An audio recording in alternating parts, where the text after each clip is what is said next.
Good morning. It's 9 o'clock. I'm Joan Jones with your top stories. The Trump administration holding on to that position on Greenland, saying that the U.S. needs to take it over so that Russia and China don't. There was no agreement after a White House meeting with officials from Denmark yesterday. Hours before that meeting, President Trump insisting NATO would be stronger with Greenland in the hands of the United States. Adding anything less than that is unacceptable. For weeks, the president has been ramping up his rhetoric, saying one way or another, we're going to have Greenland, and has not ruled out using military force to get it. I would like to make a deal, the easy way, but if we don't do it the easy way, we're going to do it the hard way.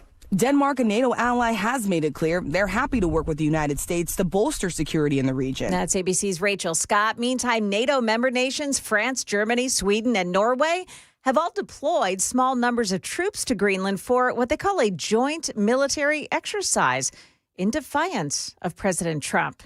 A judge has given the Trump administration the green light to continue ICE operations in Minnesota. It comes in response to the lawsuit filed Monday by Attorney General Keith Ellison. Now, this judge didn't outright reject the claims that the presence of ICE agents amounts to a federal invasion. That's what Ellison said. But she said she needs more time to fully consider the facts of the case. Locally, too many cases of the flu, and now school leaders in Perry County have closed down the schools for the rest of the week. The good news here is that the number of flu cases in Tennessee is beginning to decline. The state health department saying most people who test positive are testing positive for the flu strain A. The lights were out for some folks in Hendersonville last night. Nashville Electric Service saying that was because of a fire that sparked on one of the utility poles there. Technicians were able to restore power quickly. Good thing, too. Temps went below freezing last night. Lebanon City Council has given the initial go-ahead for a massive home development. The development is called Sorel. It would bring 300 new homes off Maplewood Road. But don't expect to see big national home builders at this one. Councilman Joey Carmack says only local home builders will get these contracts. I've said time and time again from sitting up here, I'm tired of the national builders coming in the city and to overrun it and then leaving and not caring what they left behind. News 2 saying the plan includes a realignment of Maple Hill Road and a roundabout. Market numbers brought to you by Beacon Capital Management, online at beaconcm.com. Looking good at the start here. The Dow Jones Industrial is up 207, NASDAQ gaining 178, the S&P is plus 37. That's the latest news. Stick around for traffic and weather next. I'm Joan Jones, WTN News. Remember last week with the Tylenol stuff? Yeah. Okay. And then Britain, they came out and they said, don't listen to anything Trump says. You remember that? Don't listen. Don't listen to the orange man. Tylenol's totally safe. And then we were like, well, should we listen to Tylenol? Because they said don't take it while pregnant. Yeah, they said Remember that a while ago, didn't they? Yeah. Well, I've come to a new conclusion. We don't need to listen to anything the British government says, which leads me to this headline. First cousin marriage has benefits, says NHS guidance, despite birth defect risk. First cousin marriage is linked to stronger extended family support systems and economic advantages. So it's a strong family. Now, it's important to point out the real reason that they're doing this is because they've been culturally invaded by Muslims. I know. Listen, it's uncomfortable. People don't want to talk about it, but we'll talk about it. Diversity is our strength. Yikes.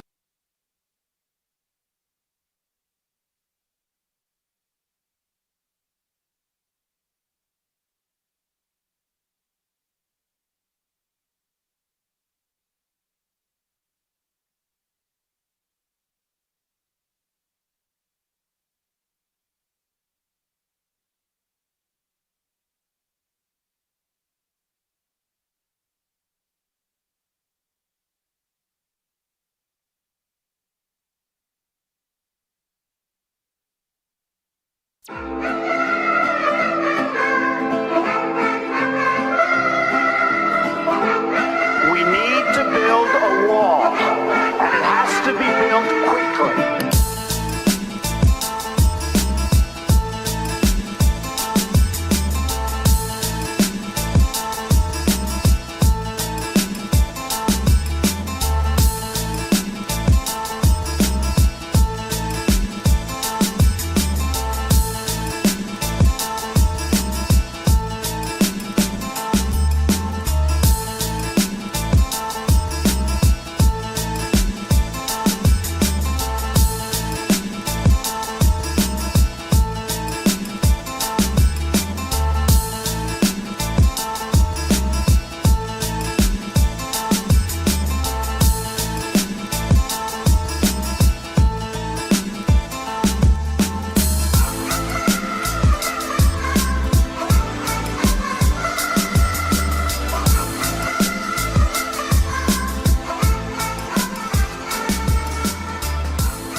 Good morning. It is 9:06 on Super Talk 99.7 WTN. Hey, how are you?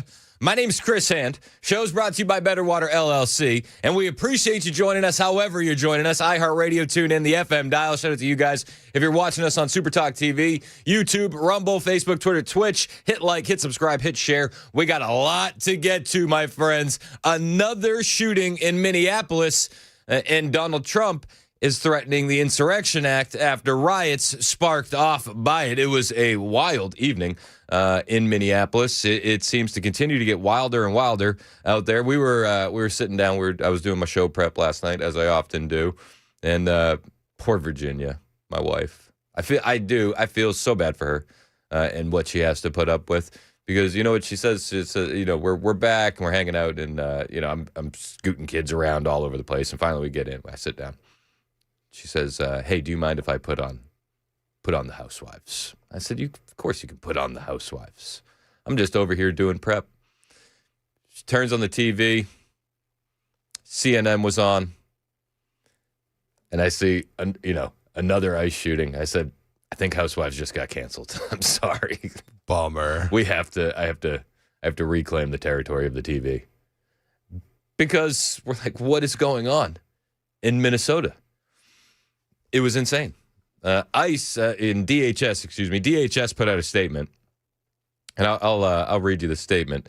Bill Malugin had it on the ground as well. I think Bill Malugin reads it here. Actually, we'll let Bill Malugin read the DHS statement. This is as it was breaking. If you're watching us on Super Talk TV, you're seeing the crowds getting riled up. If they weren't riled up enough already, but another ICE shooting in Minneapolis last night. Was it a legal observer? Was it just a good old-fashioned mom or dad? What happened? That there was an ICE-involved shooting in Minneapolis. We go live to Alexis McAdams. She is live on the ground with the details. Alexis, I've just been looking at these images that we're just getting a hold of now, and we'll keep them up for our audience to see. It looks like things are, spiraling out of control very quickly there.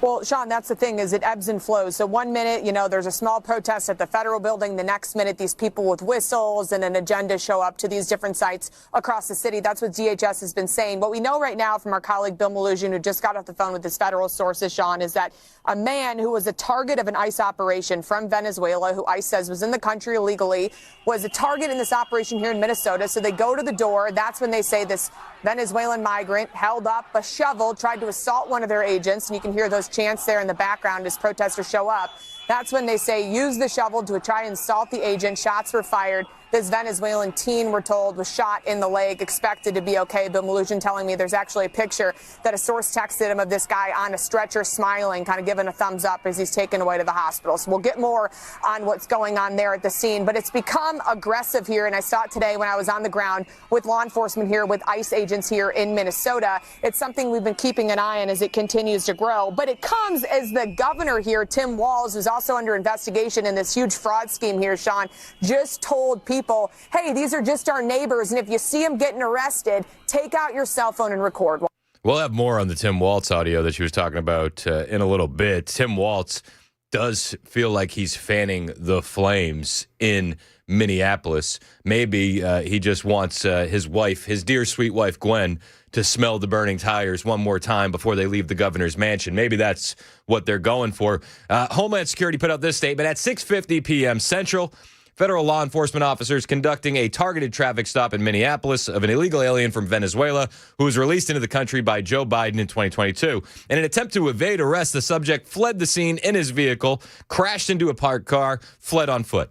The law enforcement officer caught up to the subject on foot and attempted to apprehend him when the subject began to resist and violently assault the officer. While the subject and law enforcement were in a struggle on the ground, two subjects came out of a nearby apartment and also attacked the law enforcement officer with a snow shovel and a broom handle. As the officer was being ambushed and attacked by two individuals, the original subject got loose and began striking the officer with a shovel or broomstick. Fearing for his life and safety as he was being ambushed by three individuals, the officer fired a defensive shot to defend his life. The initial subject was hit in the leg. All three subjects ran back into the apartment, barricaded themselves inside. The attacked officer and subject are both in the hospital. Both attackers are in custody.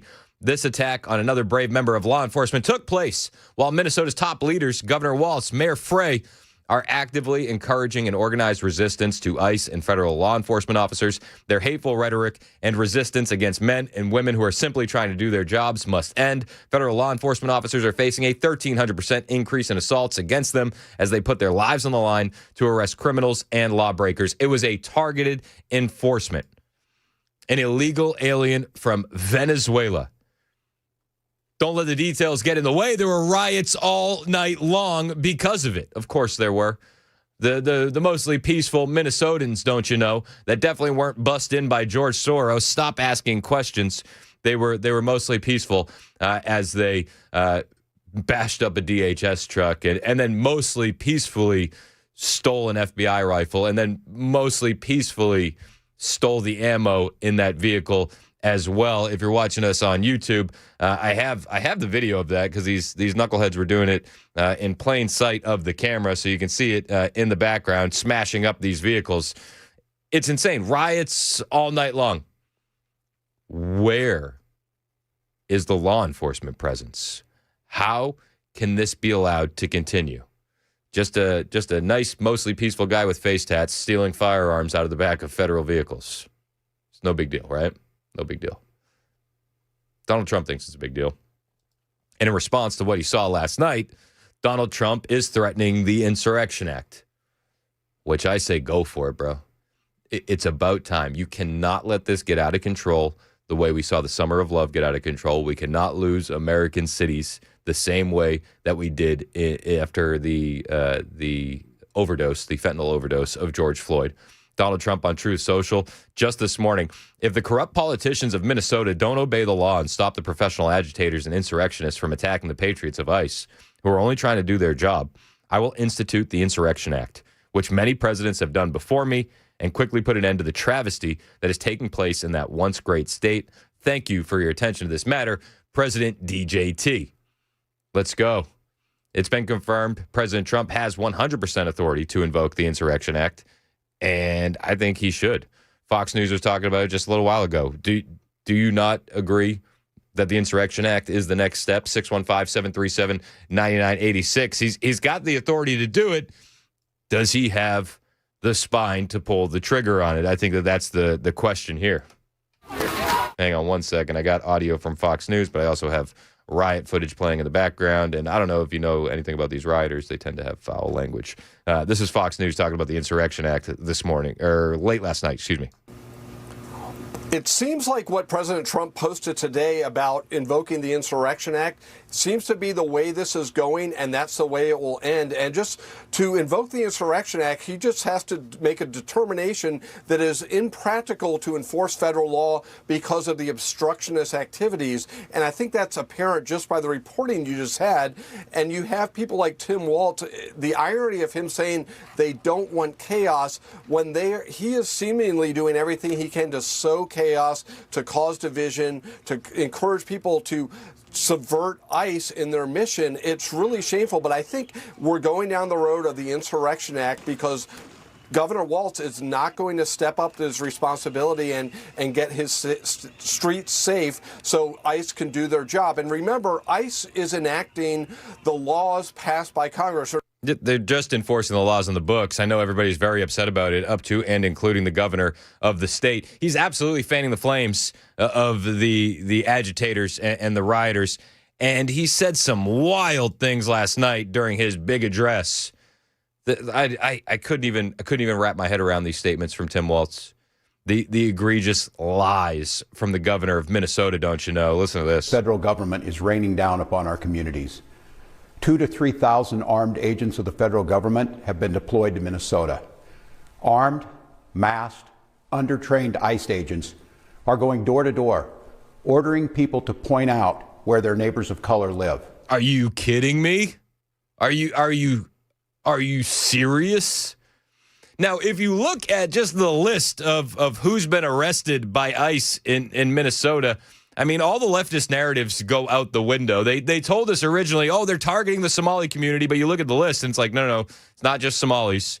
They're going after illegal aliens with ridiculous criminal histories, murderers, rapists, child rapists. The Minnesotans, they call them neighbors, just in case you need the leftist the leftist translator. When they say neighbors, they're actually talking about criminal illegal aliens. But this is the kind of rhetoric that's putting federal law enforcement officers at risk. This is why two individuals feel emboldened when they see an ICE agent trying to make an arrest on a targeted stop of an illegal alien Venezuelan, why they feel emboldened to jump in and assault the officer with shovels and broomsticks. It's ridiculous. I hope these guys serve a long time. The rhetoric is making the situation tense. It's making the situation violent. It's coming from the left. Do you understand what these ICE agents are dealing with? I saw a video yesterday. It blew my mind. I wasn't shocked that this is happening, but to hear it and to see it, I did. I felt bad for the ICE agents. The other day, this is how insane the rhetoric is. They're having bottles of urine thrown at their vehicles. Full bottles of urine. Listen to an ICE agent describe this.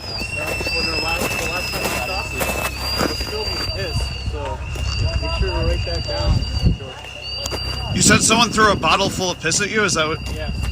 You want it? All this is all piss. You're okay with me coming over to take a shot? I'm showing you all this. Somebody threw a bottle of piss and it went all inside the vehicle too, and all over me. So, just a bottle of pee. Mostly, listen. Let's be fair. Facts matter.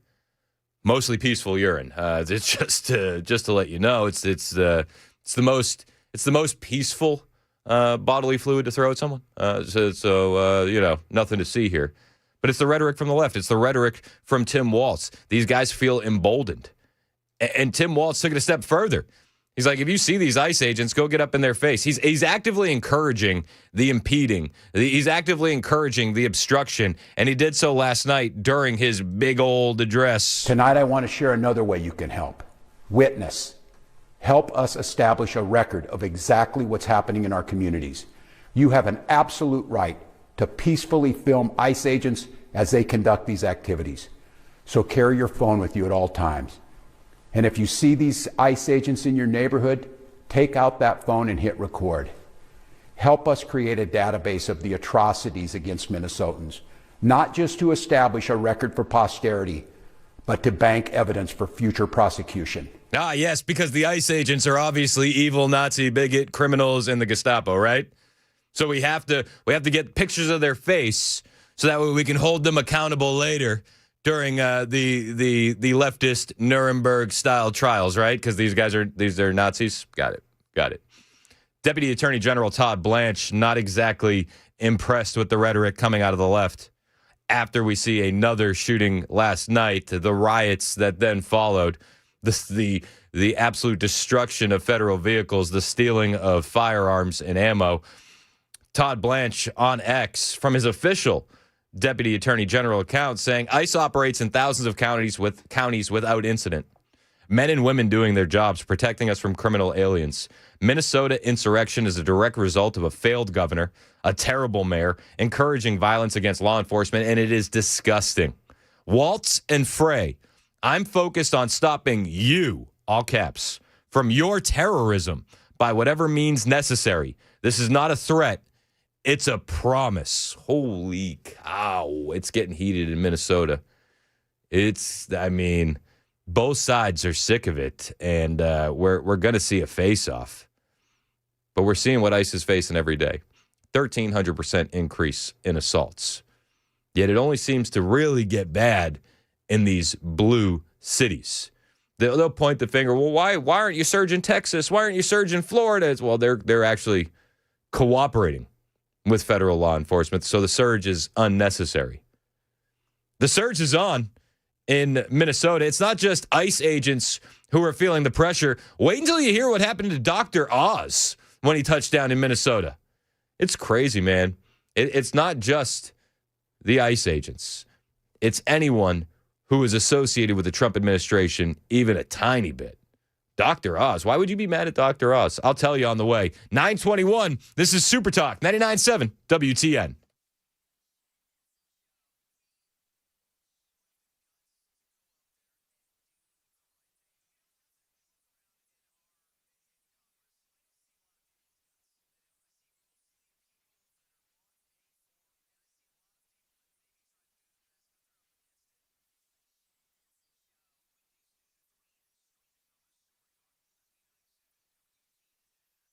What's up? It's Chris Hand here for my friends at the Wellness Institute of Nashville. 2 weeks into 2026 and you're still living with pain? Why are you doing that to yourself? You know you could call the Wellness Institute of Nashville today and get back to a pain-free life today.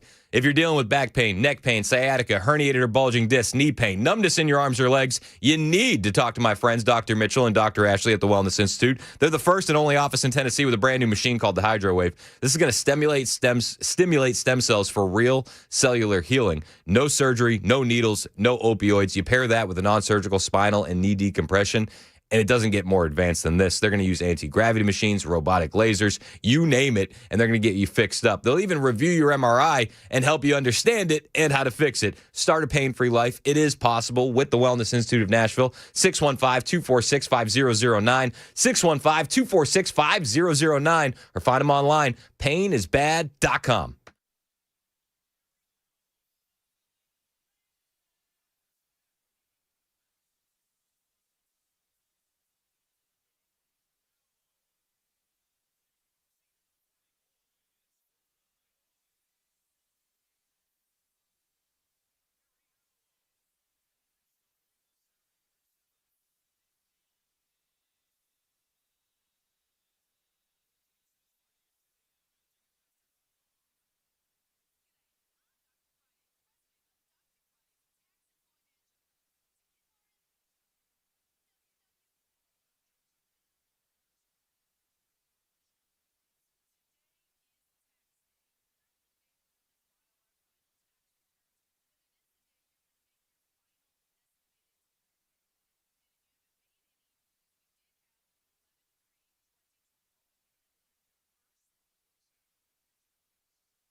President Trump welcomes Venezuela's opposition leader to the White House today, and how police caught a Cheatham County man who has been on the run for years. Those stories coming up at 9:30 on Super Talk 99.7 WTN. That's Joan Jones in the newsroom, 926 on Super Talk 99.7 WTN. Hey, how are you? It's Chris Hand. You can find me on all the social media platforms at Chris Hand on Air. Show's brought to you by Better Water.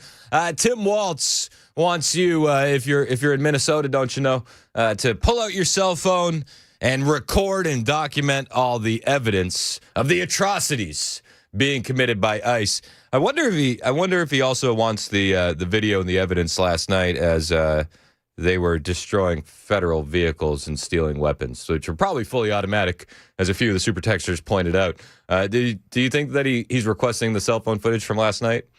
I mean, we got some of it. It's all over the internet. If you're watching us on the stream, I got these pics. There's I mean, it is. It's mostly peaceful to smash out the windows of a federal vehicle and steal firearms and then spray paint it with F-ice all over it, right? I think that's mostly. Yeah, completely within the law. It's mostly peaceful. Throwing a bottle of pee, it's mostly peaceful. Somebody on the text line said it was stunning and brave. It is. It's stunning and brave. You know, it's not just ICE, right? It's not. The ICE officials, 1,300% increase in violent assaults. We all know about that. But just yesterday, Dr. Oz was doing an interview with Alpha News. And Dr. Oz, he's the administrator for the Center of Medicare and Medicaid. He's the deputy HHS secretary. He was on the ground in Minnesota for a fact-finding mission. Okay, they were looking into fraud. And while he's checking out the suspected fraud in St. Paul, Minnesota, he said within minutes, they were chased out of the building by a mob, flipped off, and then followed by vehicles for looking into the fraud. We have no idea why the ICE agents are there. We have no idea why they're surging the area. Dr. Oz is just trying to save the American taxpayer money. He said, the mob mentality is stunning. Why don't you want me to look? Why don't you want us to look into this? Well, because they understand that the highest levels of the Minnesota government are most likely implicated and involved in the fraud. After last night, it's understandable why you're seeing a surge of thousands of agents on the ground who now outnumber the local police there. And I say good. WCCO, local CBS affiliate in Minnesota, last night we're talking about the surge in officers. Trump officials are sending 1,000 more immigration officers to Minnesota. The Customs and Border Protection officers are joining 2,000 other officers and agents at the Department of Homeland Security who've been recently deployed to the Minneapolis region. CNN said that 2 federal law enforcement sources told them that around 1,000 additional U.S. Customs and Border Protection agents are expected to deploy to Minneapolis as tensions between federal law enforcement and local counterparts flare after an ICE-involved shooting last week that left a mother of 3 dead. CNN also talked to U.S. Senator Amy Klobuchar yesterday. Isn't it? Don't you love it? Left a mother of 3 dead. Not a leftist activist, not an agitator, not an avowed member of ICE Watch. No. A mother of 3. You know where she should have been. I mean, she could have been anywhere else. Work with the kids. None of that would have happened. Had she just complied, it never would have happened. We also learned yesterday that the ICE agent who was the ICE agent involved in the shooting suffered internal bleeding when he was hit by that vehicle, even though they tell us that he wasn't hit by the vehicle. So it was just magic internal bleeding. Got it. But they're surging the area.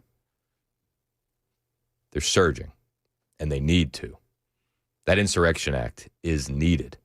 They're not just going to surge agents. They're also going to be surging federal attorneys to aggressively prosecute the immigration cases. We'll talk about that on the other side of the break. Here's Joan Jones with the news on Super Talk 99.7 WTN.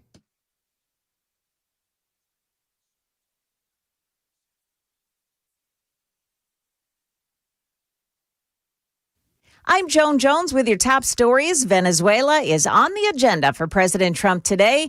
He'll meet with that country's opposition leader, Maria Corina Machado. President Trump meets today at the White House with Venezuelan opposition leader Maria Corina Machado, whose party is credited with winning the last election in that country. Since the removal of Nicolas Maduro, Machado has said she wants to return to her country, but President Trump has said he thinks it would be very tough for her to lead there, saying she doesn't have the support or respect to run Venezuela.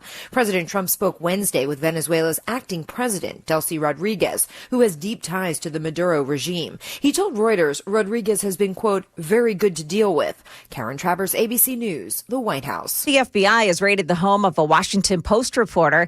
Hannah Natanson says the agents confiscated all of her electronic devices as part of a leak investigation into a Pentagon employee.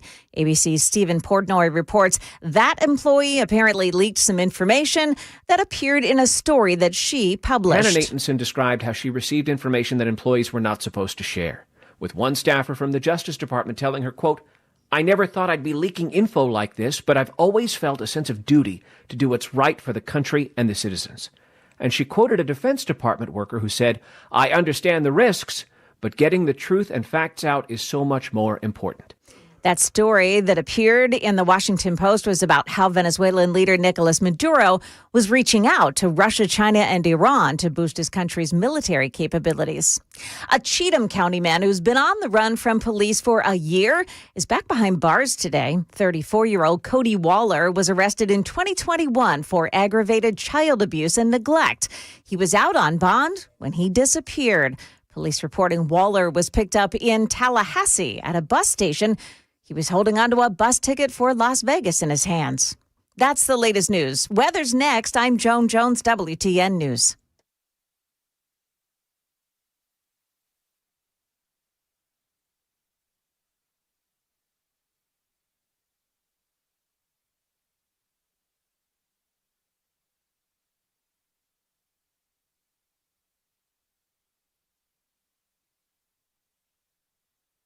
Hey, what's up? It's Chris Hand here for my friends at the Glock Store. You always hear me talk about the Glock Store. I love the guys. The people that work there are awesome. Training there is some of my favorite things to do, but shopping there is always an experience because they got everything. But have you heard about the latest Glocks that they got in stock? The Gen 6?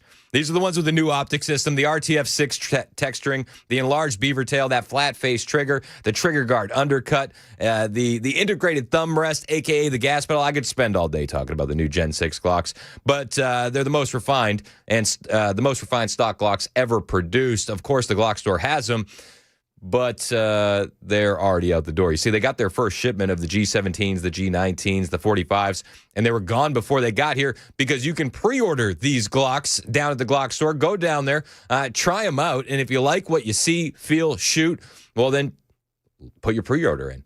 Tell them that Chris Hand sent you.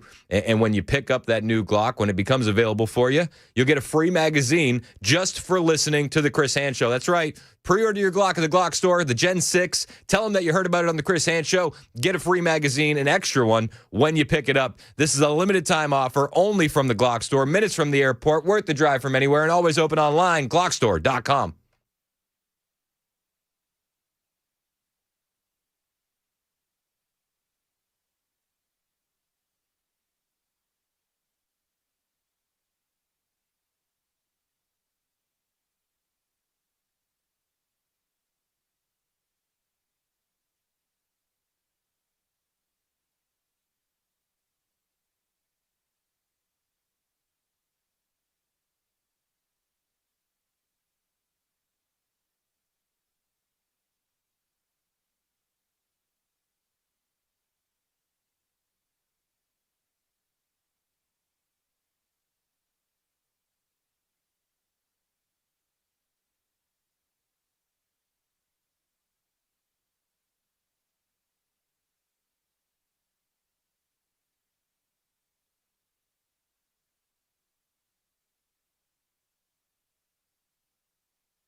938, Super Talk 99.7 WTN. My name is Chris Hand.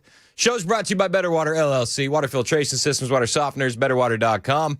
You can watch the show, YouTube and Rumble. Hit like, hit subscribe. You can listen anywhere. iHeart, tune in, the FM dial. Big news last night. Another shooting in Minneapolis. People are shocked. How could this keep happening? You know, the headline says another shooting, another ICE shooting. That's what you'll see on legacy media. They'll leave out the part where it was an ambush. They'll leave out the part where it was a targeted enforcement of an illegal alien Venezuelan, but facts matter. They do. I know. CNN last night, as the news is breaking, Abby Phillip was on, and she immediately figured out exactly who to blame for all of this. Now, you and I both know it's the rhetoric from the left. It's the fact that they're allowing this to go on in the state of Minnesota, don't you know? But Abby Phillip, she decided the blame is on the ICE agents and their tactics. DHS says that this was a targeted enforcement operation and that the ICE officer was attacked. And I do think that that is exactly the type of situation that we want as few of those situations as possible to transpire. And yet it seems like all the time there are all kinds of interactions happening where ICE officers are put in danger. And I'm not sure if it's all just because of, violent people attacking them. Sometimes it's also the tactics that I think are putting them at risk with vehicle stops, which have been some reporting about how these vehicle stops are so dangerous, and more of them are happening. Okay, but are the vehicle stops on illegal aliens that they're targeting?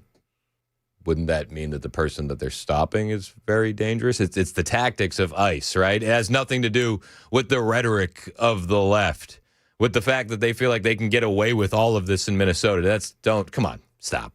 It has nothing to do with that.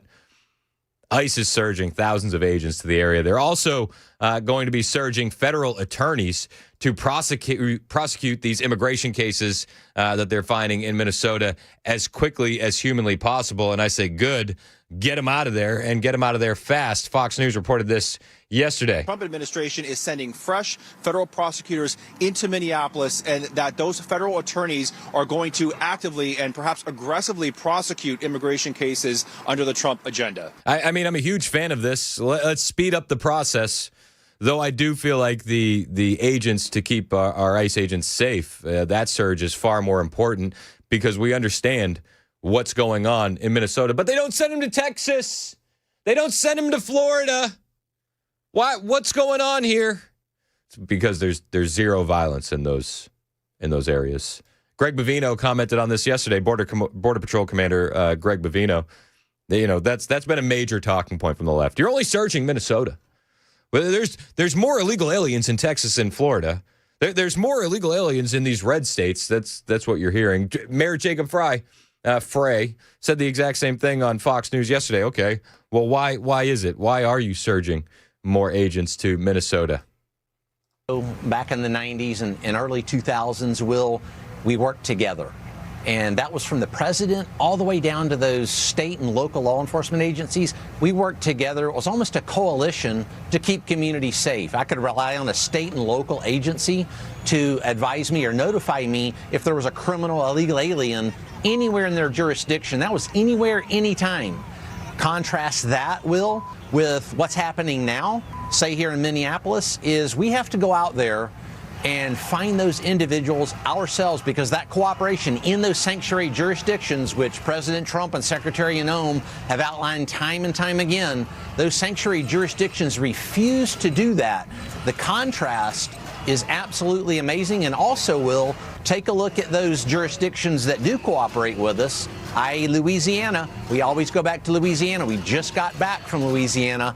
The cooperation we received there in Louisiana was fantastic, and we got done what we needed to get done there in New Orleans and the state of Louisiana with almost zero violence. Maybe that's because the administration running Louisiana isn't encouraging it. Maybe because they're not spouting rhetoric saying that ICE agents are going door to door looking for brown people. Maybe that has something to do with it. The lack of violence out there. Maybe.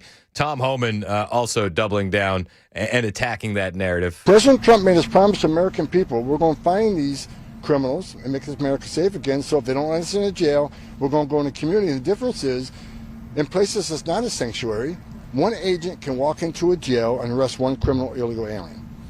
But when you release them in the community, now we got to send the whole team because we got to arrest somebody on their turf. They have access, who knows what weapons.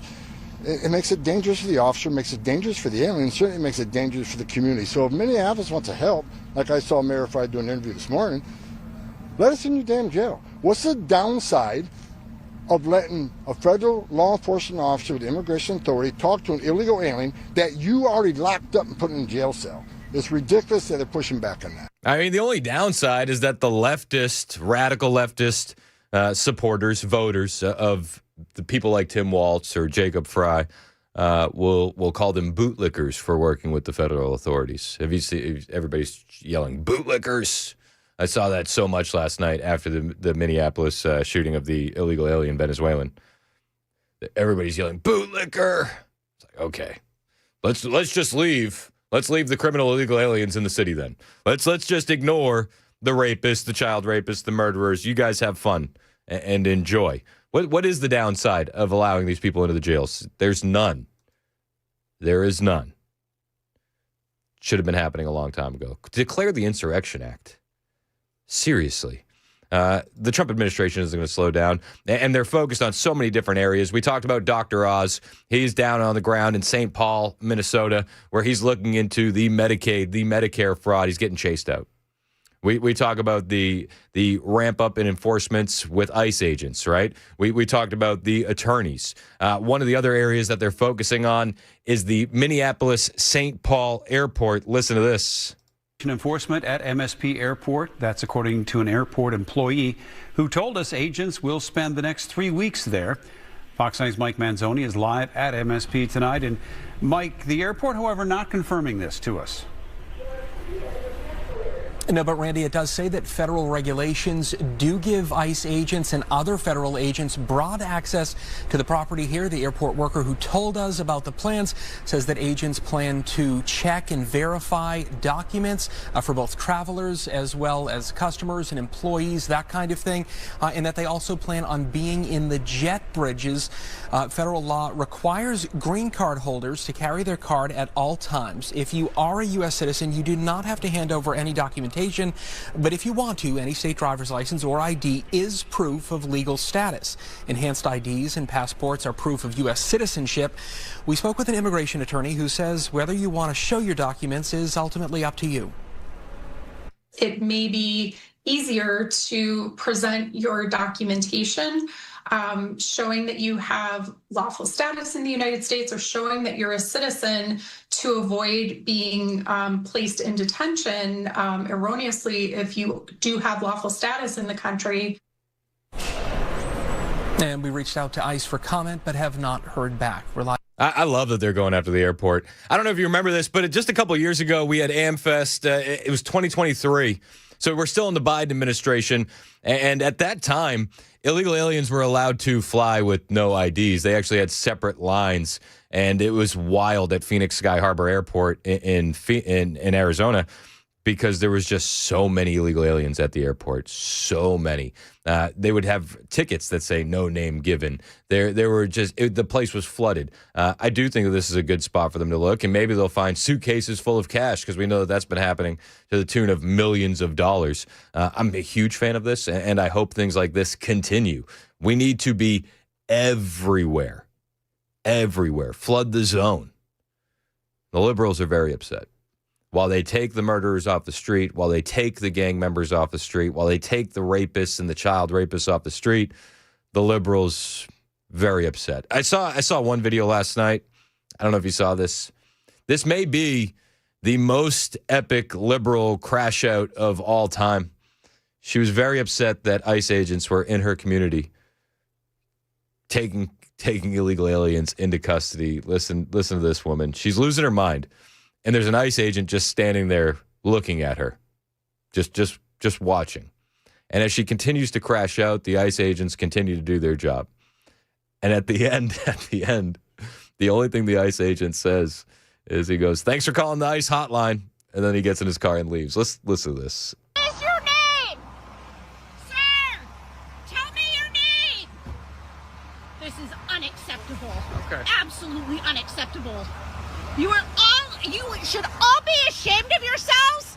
This is not appropriate. This is my country. I'm here legally. Okay. These people, you never ask for proof.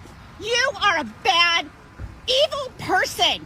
You need to be expunged. You need to go to another country. Oh. You need to know what it looks like. Instead, you're pulling over innocent people, not asking for any ID and just hauling them off. She's very upset. But ma'am, a lot of these are targeted enforcement operations where they know exactly who they're going after. How does this liberal crashing out on the ICE agent not know that they're taking a child rapist into custody? They very well could be. That's my neighbor. That's my neighbor. Oh my gosh. Could you imagine living with this woman? Yikes. You all should be ashamed. How do you go home to children, to friends, to family? Do you tell them what you do for a living? I would. Hey, you know what I did over the weekend? There was an illegal alien child rapist that I took into custody and got off the streets. You know what happened at my family get-together? High fives. We get a lot of high fives. I would tell everybody. Be very proud. That you arrest people without cause? That you just pick them up, put them in a truck? Is that what you do? Are you proud of yourself for doing this? Yes. Survey says very proud, actually. We are, yes, this is exactly what we signed up to do. Are you absolutely proud? Thank you for calling. Thank you for Are calling the ICE are you proud of this? Are you proud? You are an idiot. You do not deserve to walk the face of this earth. Could you imagine being whipped up into that much of a frenzy?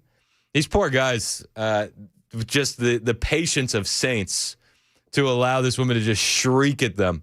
And then he says, "Thank you for calling the ICE hotline. Thank you. We appreciate you." Oh, my goodness gracious. On the way, you probably saw this. A new Nick Shirley video dropped. This is another reason why Minnesota has so much attention. It's the billions of dollars in fraud. The Nick Shirley video last night already had about 1.5 million views on X. As of this morning, it's at 4.6 million views. I think the American public are interested in what's going on with the fraud in Minnesota. We'll bring you the latest from Nick Shirley on the way. Plus, the phone lines are open for you. 615-737-9986. 615-737-9986. If you want to call in, you want to text in, you want to join the show, make sure you do it. Anthony's on the line. He's been holding for a minute. Anthony, we'll get to your call right after the break. It's 9:51. This is Super Talk 99.7 WTN.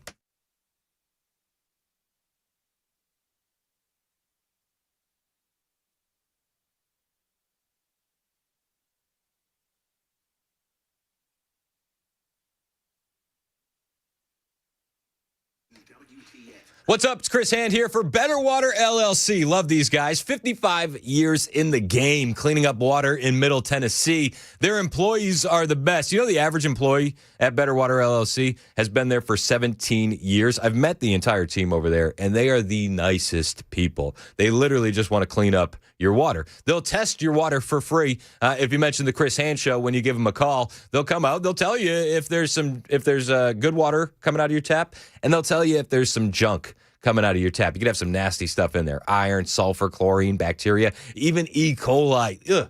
Who wants to be bathing in that or drinking that? And you might think, well, I got well water. I'm good. Pause. I've heard some horror stories. You might think, well, I'm on city water. I've also heard some horror stories. Get the peace of mind. Have Better Water test your water for free. If you got the nasty stuff in there, reverse osmosis is an option. Specialized filters, UV lights. There's a bunch of options.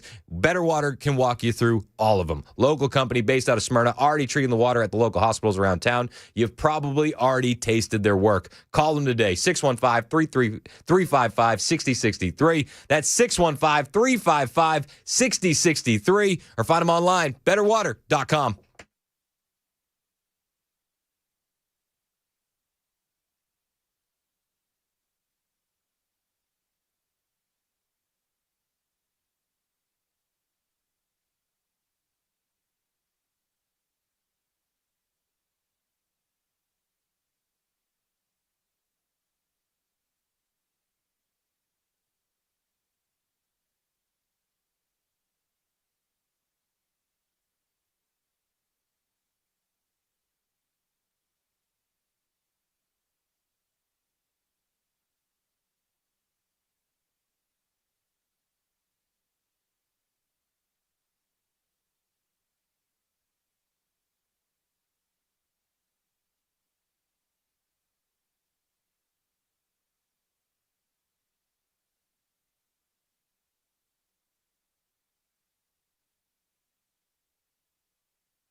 Up ahead, we'll tell you why NATO troops are gathering in Greenland today. Also, Verizon customers got their service back and a refund for their troubles, too. That's coming up here at 10 o'clock on Super Talk 99.7 WTN. That's Joan Jones in the newsroom. I'm Chris Hand. Show's brought to you by Better Water LLC. This is Super Talk 99.7 WTN. You guys are welcome to call into the show, text into the show, 615-737-9986. I love the text line. I get a text here from 6346, and maybe I'm reading it wrong, but I read it like this. What about illegal grandmas, Chris? Do they need to go too? And I just wrote back, yes. Yes, they do. In fact, I think the most fair thing that we can do is deport every illegal alien in the country, regardless of if there's someone's abuela or tia, any of that. I'm fine with it, actually. Yes, grandmas can get it too. 615-737-9986. Anthony in Nashville, thanks for holding on, man. What's up, Anthony? Anthony? Is Anthony all right? Anthony's not there. Hello? Anthony, what's up, dude? You good? Holding for so long, I thought I had my phone off mute. Sorry. No, you're good. What's up, man? I just wanted to mention that the reason why I think, anyway, why the Insurrection Act is not being called immediately is because, as everyone has already known, we have a judiciary that's not acting based on the Constitution, but based on politics. And you have a media that will eat this alive, and they will bicker and just be completely disingenuous with everything about it. So I think you want to get an ironclad case, so that way, if they do get sued, which they more likely will, that all the evidence will prove that, there shouldn't be any reason why you'd have a judge to strike it down if they can make an ironclad case, and it would just, they can keep, because you don't want it to stop once they start. That's what I'm trying to say. So it would be better to. I mean, but we already know that Donald Trump has every legal right to go with the Insurrection Act. But if we're judging, judges don't care. But if we're judging what we're going to do based on media reaction, it's like spoiler alert. Not media, but the judges. The judges. Yeah. I'm not really worried about the media, but more so the judges. And if we already know Trump has the power that he had. Every time they would go to the Supreme Court, he would always win. So that means that the district courts were wrong. And so the judges don't care down there. They will just do what they want to do, and Yeah, but would that mean that we shouldn't do it? No, I'm not saying that. I'm saying he's going to do it. I'm just saying he's not doing it immediately. Because I think that we're also falling into that same trap of the expediency instead of the deliberations that the country is pretty much, or at least.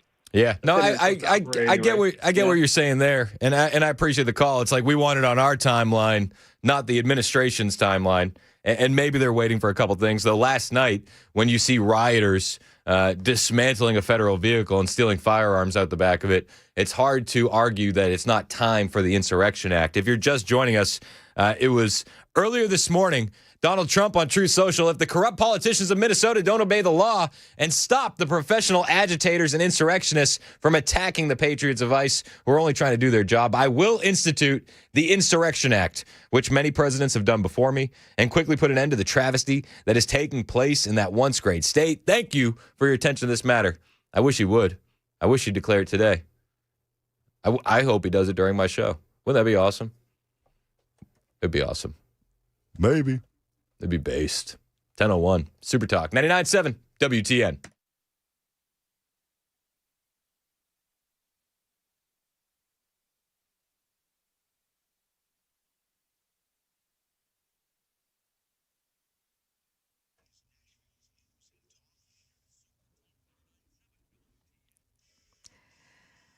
Good morning. I'm Joan Jones with your top stories. The U.S. pulling troops out of a major military base in the Middle East. Here's ABC's News chief foreign correspondent Ian Pannell. More than 2,600 people, most unarmed civilians, have been ruthlessly killed. Now, President Trump saying the killing and the execution of protesters has stopped. We have been informed by very important sources on the other side, and they've said the killing has stopped and the executions won't take place. One young man set for execution, 26-year-old Irfan Sultani. His cousin, Samaya, telling ABC News these execution verdicts are issued overnight with no warning. Iran has reopened some airspace after a 5-hour closure overnight. It comes amid concerns about possible military action between the U.S. and Iran. Yesterday's White House meeting between the U.S. and Denmark and Greenland could be described as being icy. ABC's Mary Bruce says there was no agreement on the U.S. taking over Greenland or having it become a territory. President Trump has been very clear. He argues that the U.S. needs Greenland for national security, and he has not ruled out using military force to get it. And of course, Denmark is our NATO ally. They've stressed that they are happy to work with the U.S. to bolster security in the region. But as Trump ramps up these threats, the Danish are now sending their own message. They're increasing their military presence in Greenland and asking other NATO allies to help. Yeah, in fact, some NATO members are deploying small numbers of troops to Greenland for what they call a joint military exercise. French President Emmanuel Macron calls it Operation Arctic Endurance. France, Germany, Sweden, and Norway are sending troops. Some Verizon customers around the U.S. didn't have any service yesterday, and according to the website Down Detector, service was out for about 1.5 million people. More from ABC's Elizabeth Schultze. The outage was triggered by a server failure in New Jersey. It is not believed to be the result of a cyber attack. Verizon did not confirm the cause in a statement, but now says that if customers are still having an issue, we encourage them to restart their devices. For those affected, we will provide account credits, saying we sincerely apologize for the disruption. Verizon, however, indicates that customers will have to ask for that account credit. It won't automatically show up. Got Spotify? The cost for premium subscribers is going up again. Spotify says starting with the February bill, the price goes from $11.99 to $12.99 a month. It's only been 7 months since the last Spotify price hike. That is the latest news. Weather's next. I'm Joan Jones, WTN News.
It's 10:07 on Super Talk 99.7 WTN. My name is Chris Hand. Show's brought to you by our friends at Better Water LLC, water filtration systems, water softeners, betterwater.com.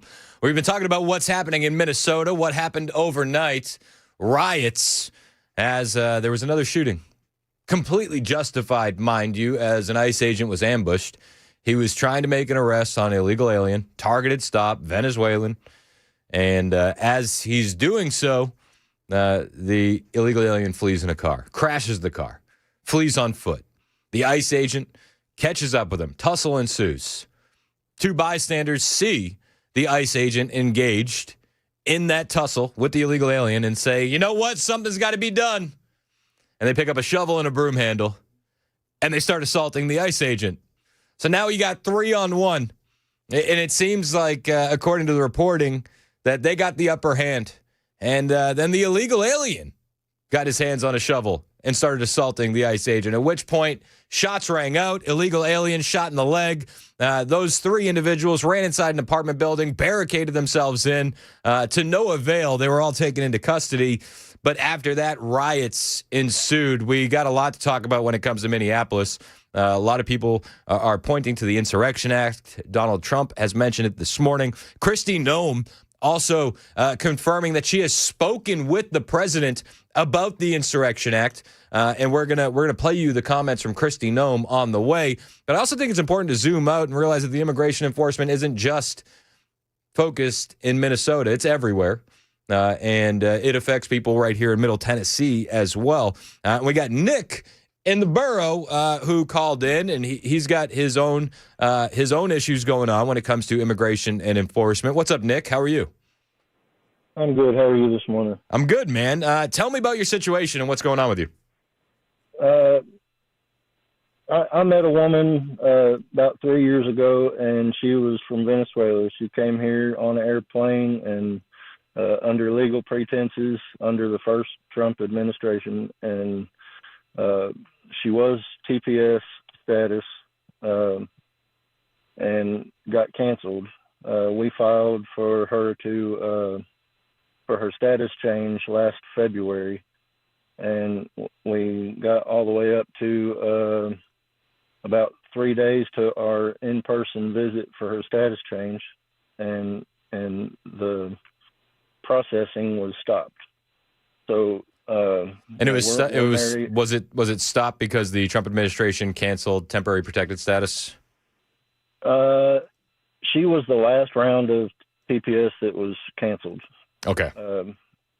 But it was canceled when the assault happened with I don't remember what that was. So there was an assault, and he stopped it. He stopped processing everything. We have a 3-week-old boy. Congratulations. We've been married, and just to be honest, I found myself, in bad relationships before, and she's the best woman I've ever met in my life. But now she can't renew her driver's license. She's a businesswoman. We're in a bad spot. I mean, she's still on maternity leave right now, but. So when the temporary protected status was canceled, did you guys apply for the marriage-based green card? We applied for the marriage-based green card in February of last year, before it was before any TPS was canceled. And what did you hear back from immigration officials?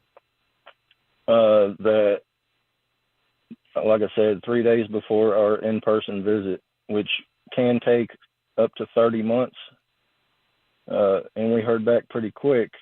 I think it was November, November. We were supposed to go in, and they canceled it. I mean, have you spoken to an immigration attorney? No, to be honest, just trying to make ends meet. I mean, I don't know that I could afford an immigration attorney. That sucks. But the paperwork's got to be up to date. You know what I mean? Like that's kind of key. Right now, her. Like I said, we filed for her status change last February, so I don't know if that helps. I mean, if she entered the U.S. legally, as you're saying, then she should be able to adjust the status inside the United States, right? Right, which we had the appointment for, but they canceled all processing. So we're just kind of in the air waiting for a new response whenever they decide to make a response. I mean, time is of the essence, right? Like sitting on your hands isn't going to do anything. So as the TPS, the temporary protected status, fully ended? Yes. So she's officially here unlawfully? Yes. So No. did they give her a notice on when she needs to leave the country by? No. No notice. They just said your interview has been canceled. We'll touch base with you. I mean, my best advice for you would be to seek professional help immediately. If you guys are legally married, I mean, you should be able to apply for a marriage-based green card. As you said, you guys have a 3-week-old baby. I mean, I don't know why that wouldn't get greenlit. But I agree. The longer you wait, I mean, the more tricky the situation's going to get. Well, I mean, I guess go to immigration in Nashville, but then, you know, I mean, she would be biting her nails walking in there thinking they're going to take her if she comes in there. Yeah, but I mean, we are lawfully married. She did come here lawfully. Yeah, So, I would just lean on that. I feel like that's not going to be a huge issue. I could be wrong. I mean, I've never dealt with that situation. But I would. If it turned out that way, I'll be standing out front of the White House. I promise you that. Well, like I said, I hear where you're she's coming a big from. Trump supporter. You know, we're both for people coming here lawfully. Get all the people out that flooded in here. Like, we're on the same page. But she's kind of drifted into that category unexpectedly. Yeah, well, it's probably nerve-wracking, right? But I would say if you're worried about, you know, immigration enforcement coming and finding her, I think that the best thing that you could do would be proactive and go down to immigration immediately. I don't think they're going to come look for her, but if she got pulled over or something like that. Yeah, no, I mean, I understand your concern, and I would just say tackle that head on, man, especially if you guys are trying to do things the right way. Right. You know, there's no moment like the present. Well, that's true. I appreciate it. Hey, man, I wish light you a fire under it. I wish you the best of luck. You know, not everybody here illegally is doing something wrong, but I do think anybody here illegally does need to be removed. I think that's the most fair thing to do. So I would just say try and rectify the situation as quickly as humanly possible. Will do. All right, brother. Hey, I appreciate the call, man, and thank you for listening. Yes, sir. On the other side of the equation, you have Democrats pushing back. Insurrection Act is being discussed in Minneapolis, Minnesota, and Kristi Noem confirmed that she has spoken with the president about that earlier today. This is Kristi Noem. A violation of the law in many places. I discussed with the president this morning several things that we are dealing with under the department and different operations. We did discuss the Insurrection Act. He certainly has the constitutional authority to utilize that. My hope is that this leadership team in Minnesota will start to work with us to get criminals off the streets. Remember, we are there in surged operations because of the largest fraud scheme in American history. A violation. I mean, yes. That let's not forget that we're looking at $9+ billion worth of fraud, and that is a huge, huge issue. So yeah, the surge is on. The Insurrection Act is on the table. How do you think the liberals feel about that? Probably not too comfy. Kristi Noem also was taking questions, and she got one from a reporter who said that ICE is violating the rights of Americans. Kristi Noem didn't take this question sitting down. This was moments ago. Noem, are you okay with federal agents and officers violating people's Fourth Amendment rights by asking for papers without reasonable suspicion? Every single action that our ICE officers take is according to the law and following protocols that we have used for years, that this administration has used, that the previous administration used.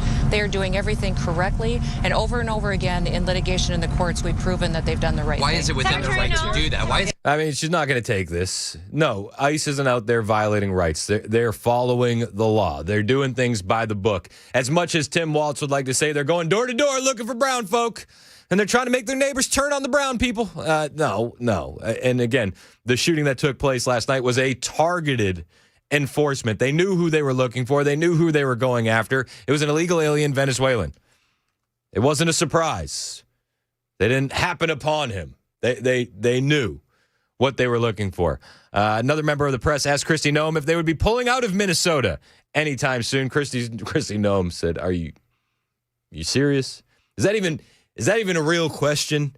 Do you have that written down on your paper? Are we pulling out of Minnesota?" Are there any plans to pull out of Minnesota? No plans to pull out of Minnesota. And how would you describe what you were seeing on the ground there? Would you describe it as an insurrection, and do you believe the president should invoke the Insurrection Act? I describe it as violent and a violation of the law in many places. I discussed with the president this morning several things that we are dealing with under the department and different operations. We did discuss the Insurrection Act. I hope they pull the trigger on the Insurrection Act, and I hope they do it soon, especially when you hear the rhetoric coming from the left. And Mayor Frey of Minneapolis, he was pushing the rhetoric this morning, but he didn't even realize how much he was just making the case for us when it comes to immigration enforcement. This is Mayor Jacob Frey of Minneapolis. Imagine if that city or that town was suddenly invaded by thousands of federal agents that do not share the values that you hold dear. Imagine if your daily routines were disrupted. The local cafe that you eat at was shut down because they're scared that their own family might get torn apart. Imagine if schools shut down and suddenly parents got to figure out what to do for daycare. Didn't they shut down the schools in Minneapolis? It's optional. It's optional if you're scared. You can go to learning. But he said, imagine if your town was invaded by thousands of agents who don't share your values. And I would just say, sir, imagine if your city was invaded by 80,000 Somalis who don't share your values. Imagine if you're in a small town. Charleroi, Pennsylvania comes to mind, where you're invaded by thousands of Haitians who don't share your values. You're making the case for us there, sir. I don't think he's ready for the truth. Nick Shirley continuing to wake people up. He dropped a new video last night. This one 52 minutes long. The first one I think was about 30 minutes. Was it 30 minutes? 40 minutes? This one's even crazier. Nick Shirley, in his first video, exposed $110 million in fraud in a day. And in this new video, they're taking aim at the non-medical transport services. They're taking aim at the healthcare services. And again, at the daycare services. This video is explosive. I'm asking No. You don't ask me nothing. $2.25 million. Get out. Are we the only community that does fraud? How come they said this building was closed? Do you guys know where advanced mobility is? Advanced mobility? Yeah, we're looking for it. Never heard of it? They know we're shining the light on the fraud, and they have no defense. Would you like to see anybody in the government here held accountable? Most definitely, because there can definitely be an allocation of funds. The Minnesota fraud scandal continues to get worse and worse as billions of dollars of fraud has been exposed, and as I showed the world the blatant fraud taking place at daycares and other locations across Minnesota, it became the most viewed video expose on the internet and created instant change within the government as the Fed sent thousands of federal agents to Minnesota, and the HHS froze over $185 million in all payments to childcare. And while politicians like Tim Walz call people like me white supremacists and far-right delusional conspiracy theorists for exposing the fraud, meanwhile, he actually dropped out of running for re-election. The Minnesota fraud scandal has erupted the nation as protests and riots took place, all starting because daycares like Quality Learning Center were exposed. However, the daycares is only a small portion of the fraud taking place in Minnesota. In this video, I will take you into what has continued to allow this fraud to happen and connect all of the dots for you, exposing all of the fraud from strange connections of the business owners and the politicians who have openly admitted to the fraud on live TV. On the way, we'll bring you some of the highlights from the latest reporting from Nick Shirley. A lot to get to. Hang out with us. It's Super Talk 99.7 WTN.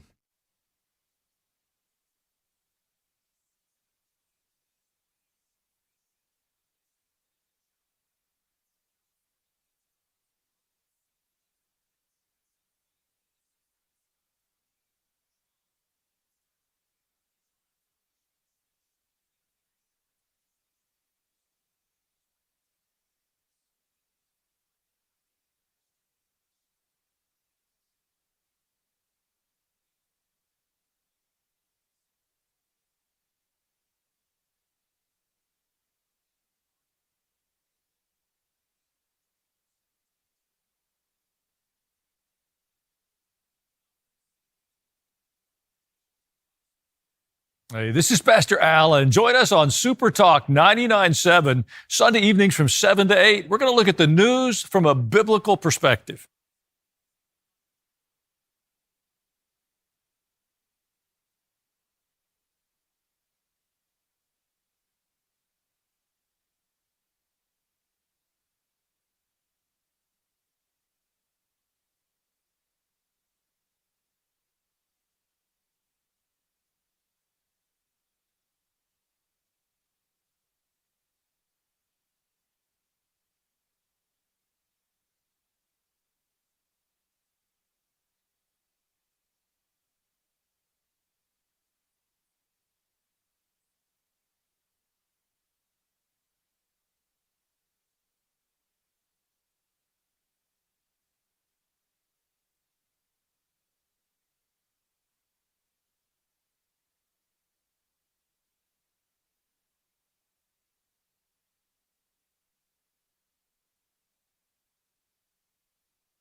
President Trump welcomes Venezuela's opposition leader to the White House, and Iran's leaders are wiring money all over the world. We'll tell you who's keeping tabs on their movements.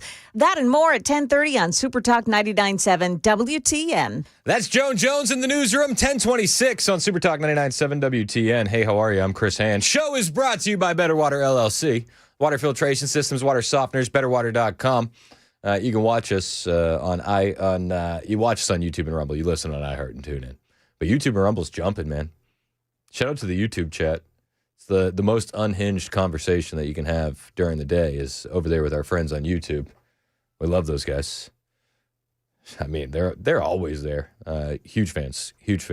Also fans of anybody calling into the show, 615-737-9986. So a little while ago, if you were paying attention on the show, we had our friend Nick in the borough call in. His wife came in. She was a TPS Venezuelan, temporary protected status.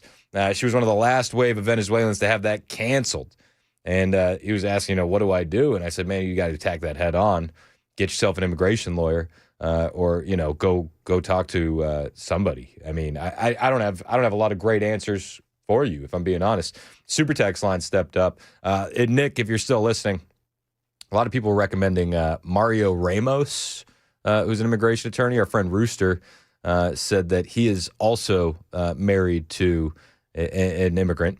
and that Mario Ramos is a lawyer in Nashville and helped out big time. A couple people saying you might get some immigration lawyers stepping up for free. And Wayne in Cookville wanted to weigh in on Nick's wife's situation.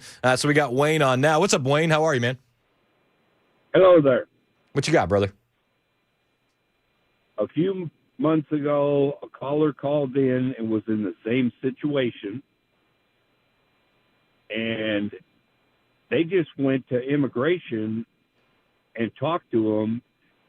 And in 30 days, they had it rectified. Yeah, I mean, if you're married to an immigrant who was under a sort of status that was legal or quasi-legal, I don't feel like they're going to have a huge issue with that. Well, his wife had been here for 20 years, and they had 3 kids, and she had never become a citizen. Yeah, I remember that call. Yeah, I mean, it's just you can get it fixed, is what you're saying. I mean, right. In 30 days, it was done. Yep, you're absolutely right. I just think the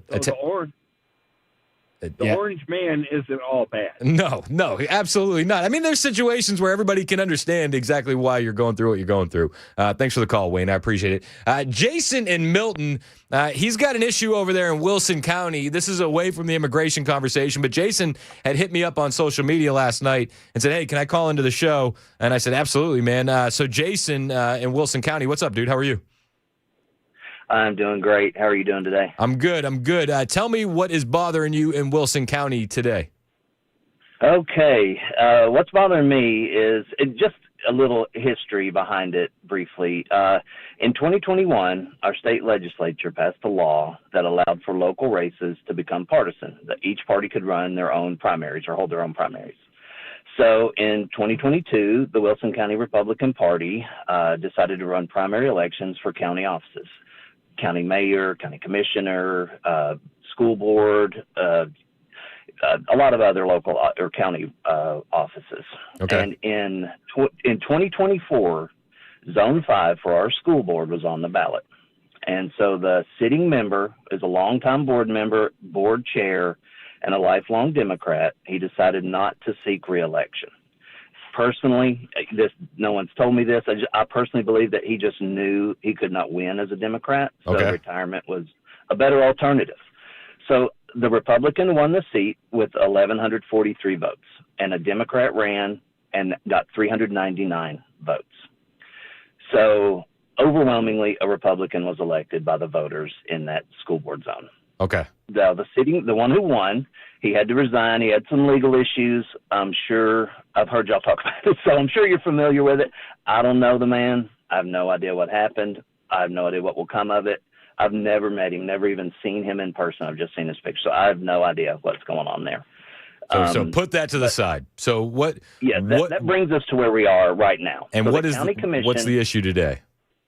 So the issue today is the county commission is set to appoint someone to fill that seat at their monthly meeting on this coming Tuesday, and they will serve until a permanent replacement can be elected in the August election. So there are 25 county commissioners in Wilson County, and every single one of the current commissioners that is running for re-election has pulled a petition to be on the Republican primary ballot. And I'm hearing that approximately 10 commissioners are going to vote to appoint that same Democrat to the seat. And this is the same person that was fully supportive when he was on the board of keeping sexually explicit books in our schools, masking our kids, distance learning, ridiculous rules upon finally returning to in-person learning. So some of the ones that are willing to vote for the Democrat that are quote unquote Republicans are offering as an alternative to just leave the seat vacant. And this is unacceptable as well. There's budget issues coming up that need to be dealt with in the coming months. And Republican voters in that school zone deserve to have a voice in those matters. Amen. And I've got if I've got just a minute or two more, I've got a slight call to action, if that's okay. Yeah, that's the important part. What do we got to do?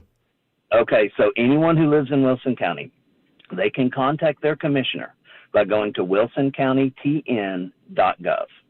You go to the drop-down menu on the upper left, click on Government, then click on County Commission, and it will take you to an information page about the County Commission, and it has a list of commissioners and their contact info.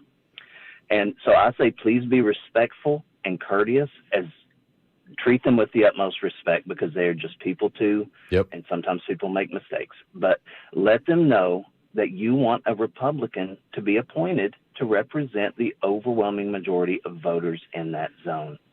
They can also go to the meeting. It's a public meeting. It's at 7 p.m. on Tuesday at the courthouse in Lebanon, 228 East Main Street. If they come early, they can sign up to speak if you want to. If you can't make it, you can watch online. By following the prompts on that same website, you can watch the meeting. And here's one of the most important parts. If your commissioner votes the way you think they should, please thank them and support them in their upcoming election. They're all up for re-election. Donate, volunteer, tell your neighbors what a great job they did, because they are under pressure from people to vote for this Democrat to put them in. Help them win, and then hold them accountable when they do. And I think this is so important. We get caught up a lot of times in the national stuff and the state level stuff. Yep. Local politics is vitally important to saving our republic. And one last thing, when you look on the Wilson County Republican Party platform, it reads, in part, not the full thing, I won't read that, but they stand for excellence in education, not indoctrination. No boys in the girls' bathrooms, no age inappropriate materials in school libraries.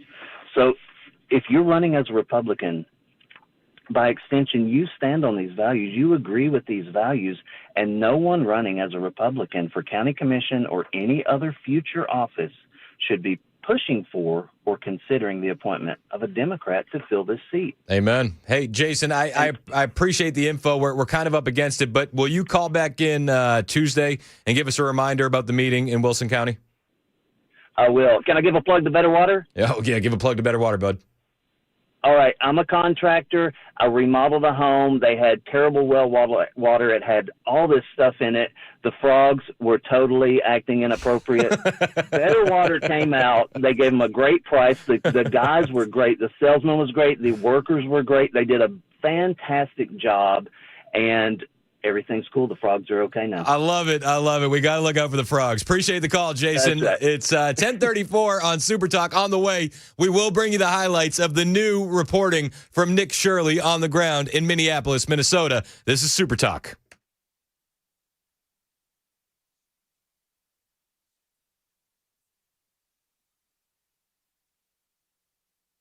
I'm Joan Jones with your top stories.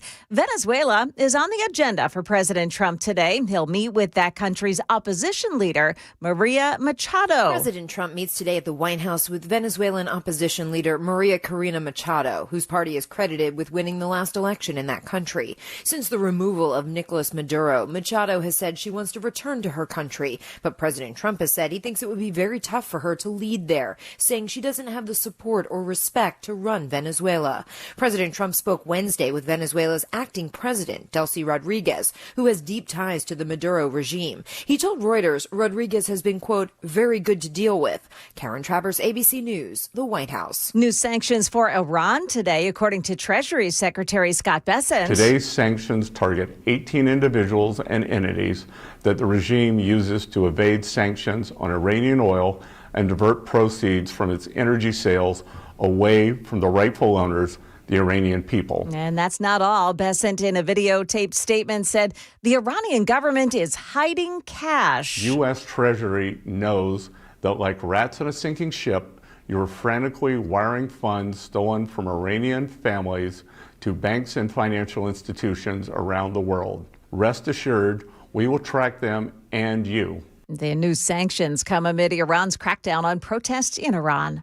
The Tennessee House has passed a bill that keeps drag shows far away from kids. Channel 4's Marius Payton expands the definition of adult cabaret in the state current law, classifies adult cabaret as something that features topless dancers, strippers, male or female impersonators, or similar entertainers. Now, because of that reclassification, drag shows would be banned within 1,000 feet of schools, rec centers, or places of worship.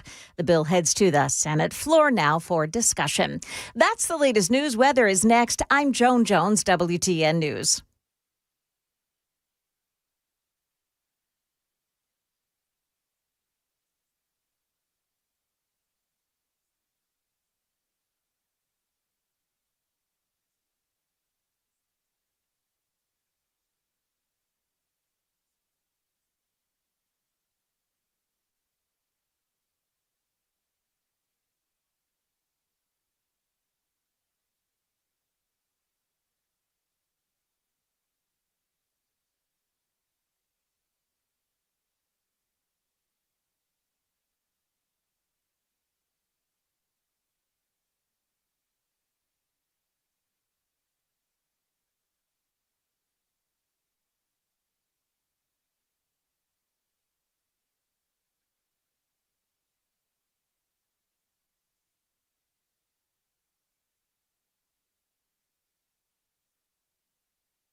It's 1040 on Super Talk 99.7 WTN. Hey, how are you? I'm Chris Hand. Show's brought to you by our friends at Better Water LLC. If you don't want inappropriate frogs in and around your property, then you got to go to betterwater.com.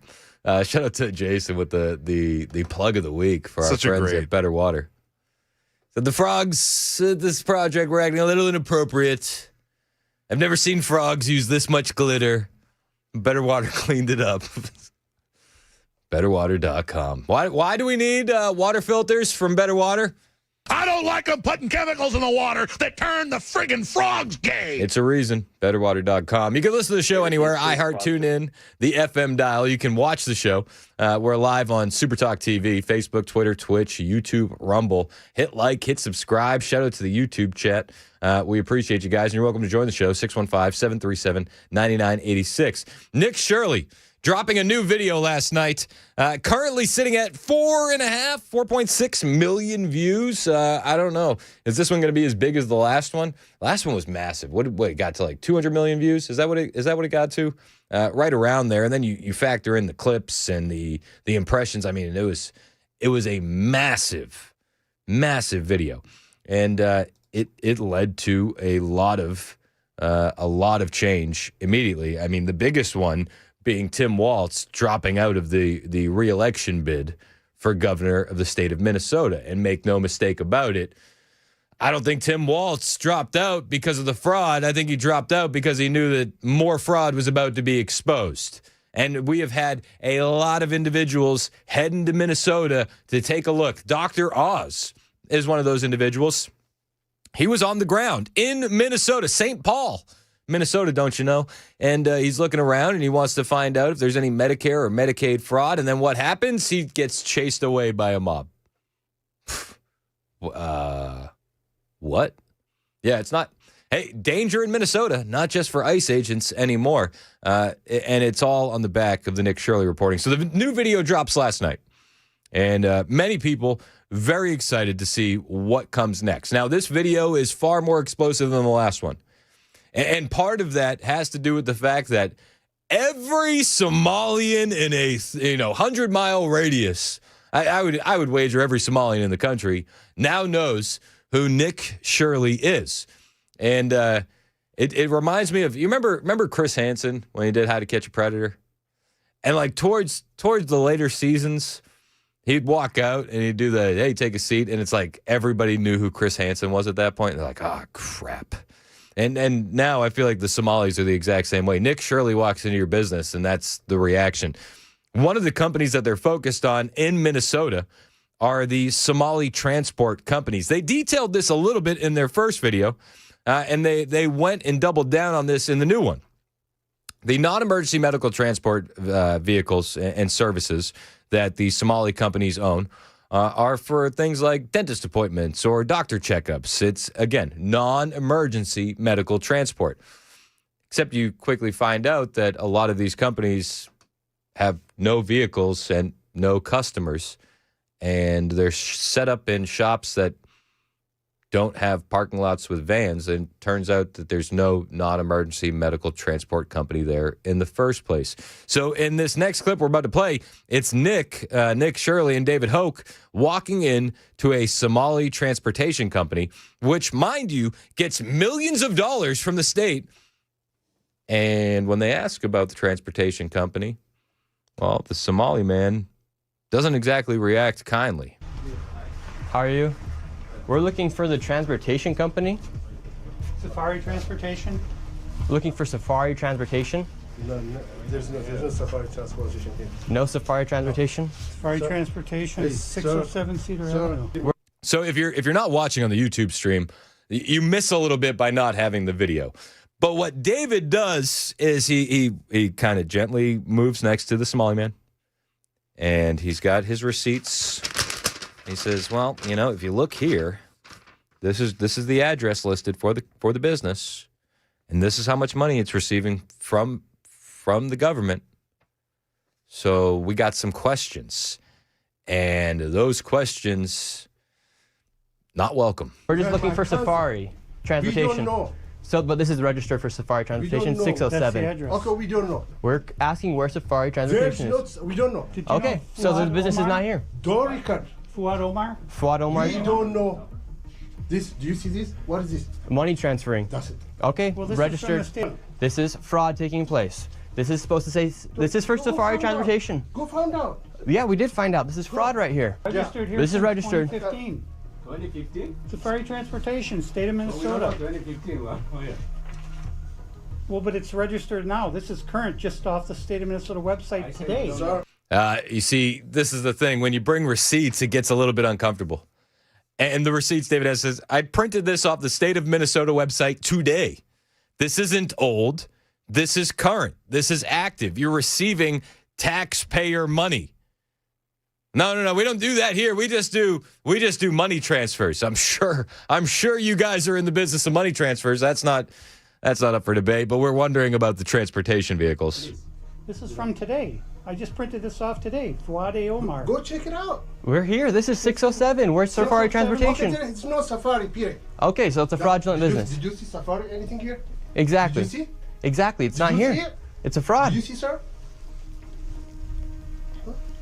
Now, it's important to point out that while, yes, that's pretty clearly exposed as fraud, that's not to say that the guys that own that business are the ones perpetrating the fraud. But there is someone who is using that exact same address to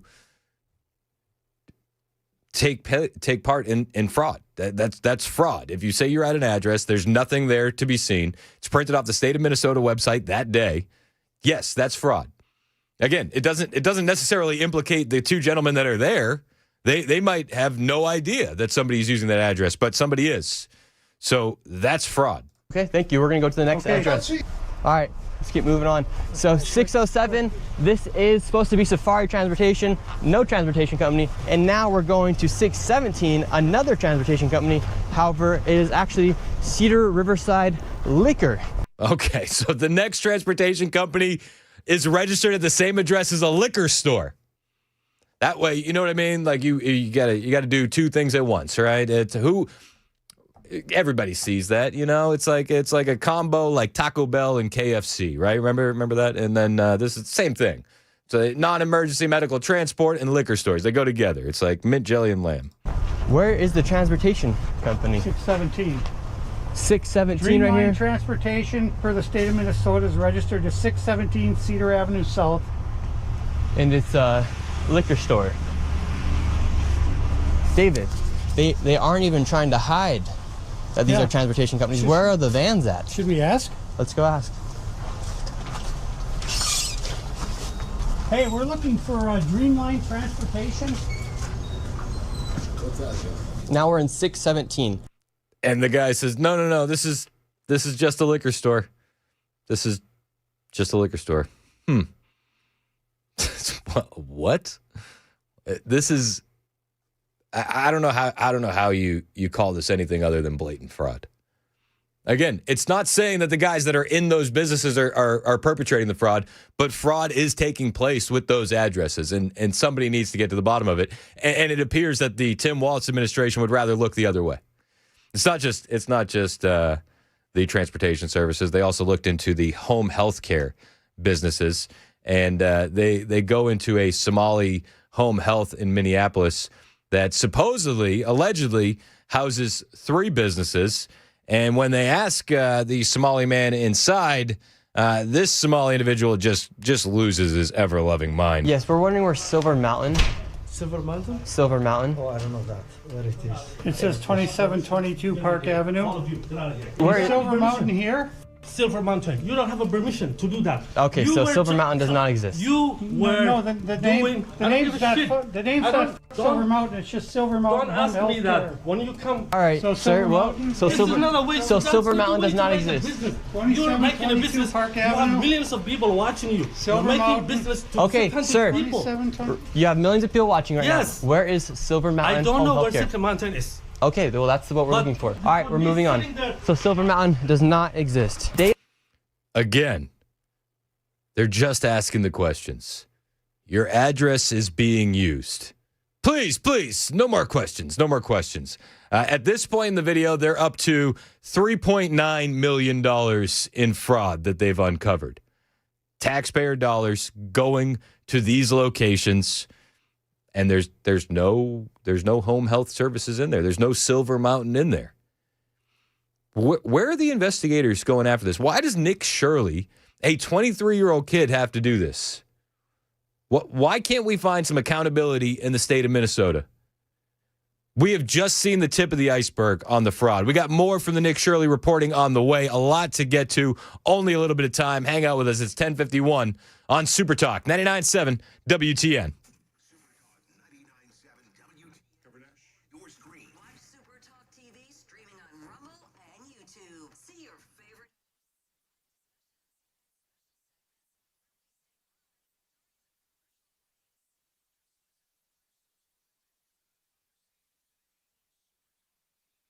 Hey, what's up? It's Chris Hand here for my friend Shane Ring over at Cover Nash. If you need health insurance, but you don't want it to be like a pop math quiz, talk to Shane Ring. No confusing percentages, no surprise bills, no fine print that bites back. Shane makes it simple. Cover Nash has brand new nationwide PPO options that give you the freedom to pick your own doctors anywhere in the U.S., not like Obama. Like actually pick your own doctor anywhere. No referrals, no red tape. $250 deductibles, flat $50 copay for doctor visits, outpatient surgeries, $250 copay, hospital stays, just $1,000 total, free preventative care. And here's the kicker: no surprise bill, no hidden fee. Just real protection from real providers. Now, maybe that's not the right plan for you. There's a chance it might not be. Well, Shane works with 75 top-rated insurance companies, so they got something that's going to work specifically for you and your needs. It doesn't matter if you're running a small business, you're self-insured, you're underinsured, you're just plain old tired of paying too much money. Visit covernash.com or call Shane today, 615-465-0023. That's 615-465-0023, or find him online. That website again, covernash.com.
I have changed my tune on FIFA. I'm excited. June 26th, there's a FIFA World Cup match in Seattle. This was designated as the Pride match. So it's going to be the gayest soccer game you've ever seen. And everybody was really excited about it. And it's in Seattle. So you can only imagine there's going to be like naked bicyclists and like a lot of penises. Way too many. Yeah, more than none. The teams that were selected to play in the super gay soccer game: Iran and Egypt.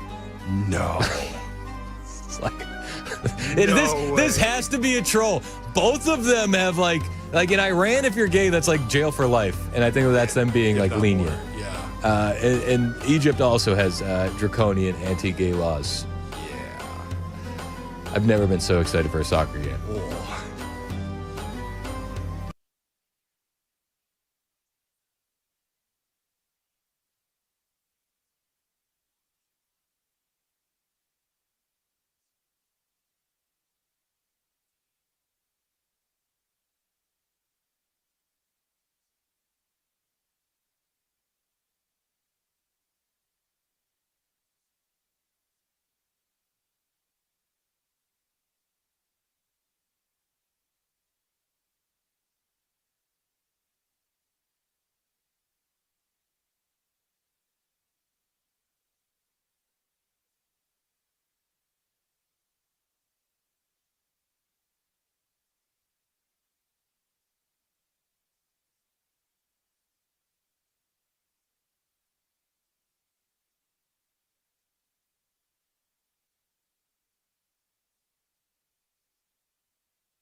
All right, drivers, got two crashes getting in the way. One is blocking the left 2 lanes, 40 westbound over by the airport. And then in Jolton, got a crash blocking the left lane, 24 eastbound at the Harper Road overpass. A Tennessee church deacon is under arrest after what his wife found on his phone. Details at 11 on Super Talk 99.7 WTN. That's Ken Weaver in the newsroom. My name is Chris Hand. Show's brought to you by Better Water LLC. We love those guys. Huge fans. You can listen to us anywhere. iHeart, tune in, the FM dial.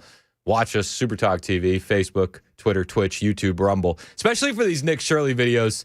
The video does add a certain element to it because you can see the anger, you can see the guilt, you can see the shock on all the Somalis' faces when Nick Shirley walks in.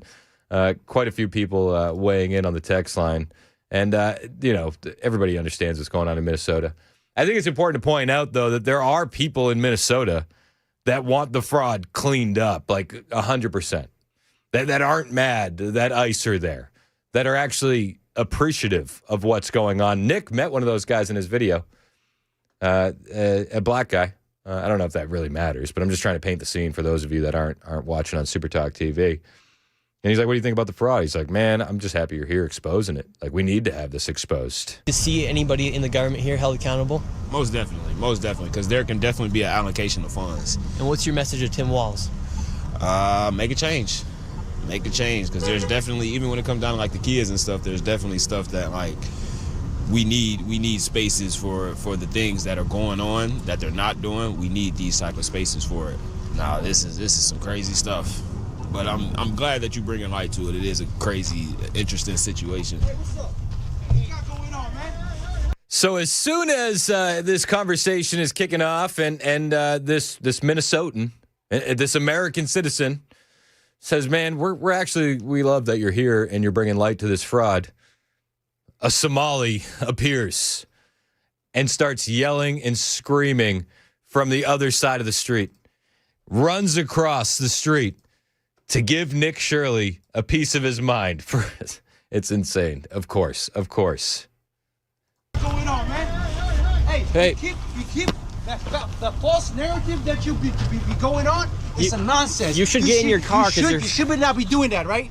You are creating misinformation. This is not fair. It's not fair for the American people to be doing that. It's not fair. It's not fair what you mean. So he got so close to Nick that security had to step in the middle. And he's pointing a finger in his face after he slams his car in park in the middle of an intersection and runs out to confront him. It's not fair what you're doing. You're spreading misinformation. Is it misinformation when you print off the state of Minnesota website, Safari Transportation? Is that like you do it that day? And then you go to the address that's listed on the state of Minnesota website and you go, hey, we're looking for Safari Transportation. And they say it's not here. Is that misinformation or is that just exposing fraud? I think we all know what it is. However, this Somali individual, very confused. You cannot be doing that. You're not being fair. How? This country is built on fairness. You're not being fair. Yeah, you cannot come into the community and be doing that. So we shouldn't allow fraud to be happening, right? Let the legal system do its job. Well, it's failed. We got a governor. I love that. Let the legal system do its job. Well, it's failed. It's failed. And he touts the governor. We got a governor. Oh, you do. Yeah, Tampon Tim. We're very well aware. We got a attorney general. Also aware. Keith Ellison, who's on tape actually, telling the fraudsters that he's going to be looking the other way. Also under investigation. Yeah. Hey. The bar is high with those two. Let them do the job. They haven't, though, sir. That's why Nick is here. It's 11 o'clock. Super Talk, 99.7 WTN.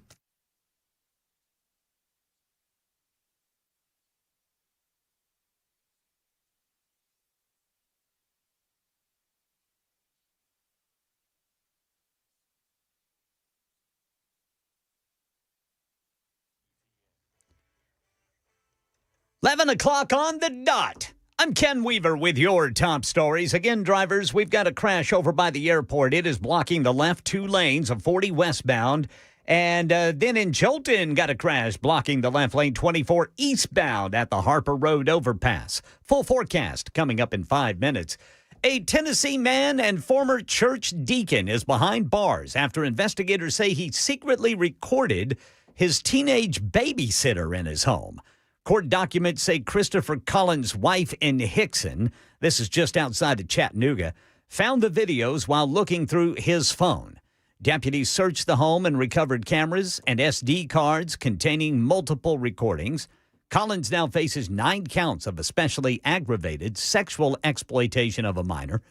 Nashville's new Community Safety Task Force meets for the first time today as Mayor Freddie O'Connell pushes for new ways to reduce crime. Meanwhile, lawmakers over at the State House are advancing a bipartisan bill aimed at cracking down on gang activity. House Bill 184 would expand the definition of reckless endangerment and give judges new sentencing tools, including GPS monitoring and driver's license suspensions. The monitoring costs run about $7 a day, and offenders are supposed to pay, but lawmakers acknowledge that when they can't, the burden may fall on taxpayers. And the NTSB continues to investigate the cause of the deadly UPS plane crash in Kentucky, but said in an update that certain issues were known to Boeing. ABC's Brian Clark has more. 14 years before November's crash, Boeing noted 4 incidents of failures in a piece of engine assembly on its MD-11 jet. The 2011 Boeing service letter stated Boeing did not believe the failure resulted in a safety of flight condition. The left engine fell off that UPS-operated plane shortly after it took off from Louisville, killing 15 people. The NTSB is reviewing how the 2011 letter affected maintenance planning, the UPS implementation of inspections, and communications between Boeing and the FAA. Brian Clark, ABC News. That's the latest news. Weather's next. I'm Ken Weaver, WTN News.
There used to be some common truths in America. Republicans and Democrats used to be, we could all agree that we had to have some semblance of border protection. Now, Republicans and conservatives still want border protection, but the Democrats, the progressives, they want a wide open border. It used to be that Republicans and Democrats could, at the very least, agree that crime was bad and committing crimes was bad, and that the perpetrators of such crimes should at the very least be charged and perhaps go to jail after their day in court. Now you have the Democrats that don't even believe that criminals who are committing crimes should even face charges. Just the basic, what is a man and what is a woman? The basic truth of, look down, what are you? The Democrats don't even have that right.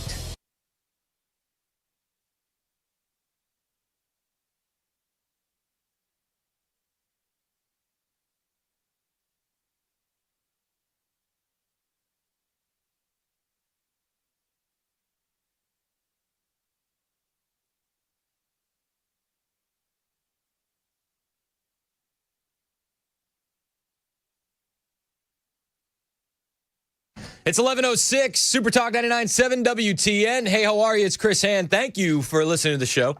However you're listening, iHeartRadio, tune in, the FM dial, or you're watching us on Super Talk TV, Facebook, Twitter, Twitch, YouTube, Rumble.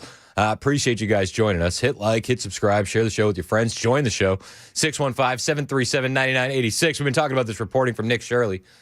Nick Shirley has to do the reporting because the government in Minnesota didn't do their job. And Nick is doing a fantastic job exposing exactly what's happening in Minnesota. And it's probably happening in more states than just Minnesota.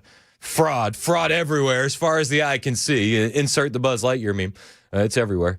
We're looking at all sorts of different places. And I'm sure that Maine is going to be high on that list. Ohio, who has a large Somali population, they got some fraud going on. People have been calling for Nick Shirley to go there. California, Illinois. I'm sure we're going to hear a lot more about fraud in the coming months when it comes to these states. Last night, we had another shooting. The headline on CNN, the Chiron, the little bar on the bottom of the screen says, heated clashes in Minneapolis after ICE shoots another man. It was a targeted illegal alien enforcement. Venezuelan illegal alien. They tried to stop the car. The illegal alien flees in the car, crashes the car, gets out of the car, flees on foot. ICE agent catches up to him, takes him to the ground. Two bystanders appear. They take the side of the illegal alien. They don't know the background. They don't know what's going on. They don't understand that this guy is an illegal alien Venezuelan who is being actually targeted. It's not a random stop. We don't know the criminal history of the illegal alien, but Lord knows what we've seen coming out of Minnesota. Gang members, murderers, rapists, child rapists. It could be any of these things. He could just be in the country illegally, and he would have to leave anyway. Targeted enforcement, though. The two individuals that see this going on, they jump in. They attack the ICE agent with a shovel and with a broomstick, and it's now 3-on-1, and those three start to get the upper hand. The illegal alien also gets his hands on a weapon, shovel, and attacks the ICE agent with it. ICE agent reacts in self-defense, opens fire, hits the illegal alien in the leg. The three flee. They run inside an apartment building and barricade themselves inside. To no avail, all three were taken into custody. Good. But then we get a lot of the media losing their mind. Oh, it happened again. We get another repeat of what we saw in the aftermath of Renee Nicole Good. More riots, more protests. In fact, they even smashed up a federal vehicle last night and stole the firearms out of the back. No big deal. They stole ICE uniforms, too. Nothing to see here. Minnesota Governor Tim Walz just released a statement about an hour ago. And the statement reads like this. I am making a direct appeal to the president. Let's turn the temperature down. Stop this campaign of retribution. This is not who we are. And an appeal to Minnesotans. I know this is scary. My gosh. I know this. Like, are you talking to 4-year-olds? I know this is scary. I know this is scary. We must speak out loudly, urgently, but also peacefully. We cannot fan the flames of chaos. That's what he wants. Oh, it's like, do you just expect people to forget your address last night talking about fanning the flames of chaos? This was Tim Walz just last night. You tell me, is this fanning the flames of chaos? Establish a record of exactly what's happening in our communities. You have an absolute right to peacefully film ICE agents as they conduct these activities. So carry your phone with you at all times. And if you see these ICE agents in your neighborhood, take out that phone and hit record. Help us create a database of the atrocities against Minnesotans. The atrocities against Minnesotans? I think it's atrocious that you're letting child rapists back onto the streets, Governor. But I digress. Is that not fanning the flames of chaos in Minnesota? Is that? I mean, listen, in his appeal, he says, we cannot fan the flames of chaos. That's what he wants, the orange man. That's what he wants. All right, you tell me, is this fanning the flames of chaos? Federal government is raining down upon our communities. 2,000 to 3,000 armed agents of the federal government have been deployed to Minnesota. Armed, masked, undertrained ICE agents are going door to door, ordering people to point out where their neighbors of color live. What? Okay. So that's not fanning the flames of chaos. The orange man it's just the orange man that's fanning the flames of chaos. Undertrained ICE agents are going into these communities looking for brown people. They're looking for brown people, and they want white people to point them out. What are we doing here? That's not fanning the flames of chaos? I know it's scary right now, but we can't fan the flames of chaos. That's what Donald Trump wants. That's what Donald Trump wants. Okay. I think really what the Americans want here and what Donald Trump also wants here is accountability and this state to be cleaned up. It used to be one of the safest states anywhere. It was one of the best states. Not any longer. Things have rapidly devolved in the past couple decades. Tim Walz is now in charge of this devolution, and he could clean up a lot if he wanted to, but he'd rather look the other way. So now we're forced to have, as Tim Walz would put it, alt-right extremists, independent journalist Nick Shirley, do the exposing. And he was doing exposing in his new reporting. The video is out there. If you haven't seen it, I retweeted it on my Twitter account, @ChrisHandOnAir, easy to find. He's going after the non-emergency medical transport. He's going after the home health services. And he's also, once again, going into a daycare building. I heard Dan talking about this clip earlier this morning. And you tell me, if you're picking a daycare for your kids, would you choose the one that has a bunch of grown men working at it? I mean, when you look at the average daycare facilities, I mean, usually it's younger girls that are working there, 20 or 20 something, right? You know, maybe some older women as well, but mainly women, right? If your daycare was run by 10 Somali men, would that raise a red flag for you? Because apparently at this childcare building, it's run by all Somali men. So Nick finds a childcare building, goes to knock on the door, and he says, you know, what's going on here? This childcare building is getting $2 million a year from Minnesota. And when confronted, the Somali men pile out of this building and lose their minds on one Nick Shirley. How are you doing? Yes, sir. Get out. Okay, listen. Get out. This is our business. What are you looking for? We don't care what you do on the parking lot. Go this side. This private. I can be here in the parking lot. No. You don't be here. Wait, can we ask you about the daycare? It's all right. Can we ask you about the daycare? No. I don't care, Ken. Sir, I'm not racist. You have to live here. I'm asking you. No. You don't ask me nothing. $2.25 million. Get out, you guys. Get out. He's like, you're getting $2.5 million. I have some questions. Now, they point out that this is not how normal child care operates because they've noticed a few things that are a bit weird at this child care place as 5 men pile out and curse and scream at Nick Shirley. He says, gee whiz, there's some cars in the parking lot, but they all got about 2 feet of snow on them. Don't look like they've moved in a while. There's fresh snow on the ground, but no footprints of little children. That's a little weird. Your windows are completely blacked out, and you say that you take care of about 100 children, over 100 children here. What's going on? $2.5 million, Nick Shirley points out, is what they're getting from the Minnesota state government. $1 million. Don't worry about it. Get out. Okay. Get out. And it's licensed for 118 children. Get out. But I don't see any footprints of any children here. I don't see any footprints of any children here. Get out. Get out. Guys, get out. No, you're not asking me nothing, man. I'm just asking you about what we're seeing here. No, get out. Get out our business. Get out. Sir, this is my property. You have millions of people watching right now. Can you say what's the need for $2.25 million? And where are the 118 children? Get out. Sir, I'm just asking you a simple question. Get out. No, you don't ask me any question. Get out. You have the opportunity to answer the question. No. You can't ask me nothing. Get out. You can't ask me nothing. Get out. Again, Nick has the receipts printed off the state of Minnesota website that day. It's a bit heated out there. And as soon as Nick Shirley gets on the scene, people are angry. I think it's because they know what's coming and they're going to be exposed. Nick Shirley was giving an interview last night with Jesse Waters, And he did point out how dangerous it is for him out there as he's exposing the fraud. And he's got a lot of security now, and there's a reason for that. It does get a little dicey in there, I will not lie. Luckily, I had to bring 4 security guards just to make that video because of the first video.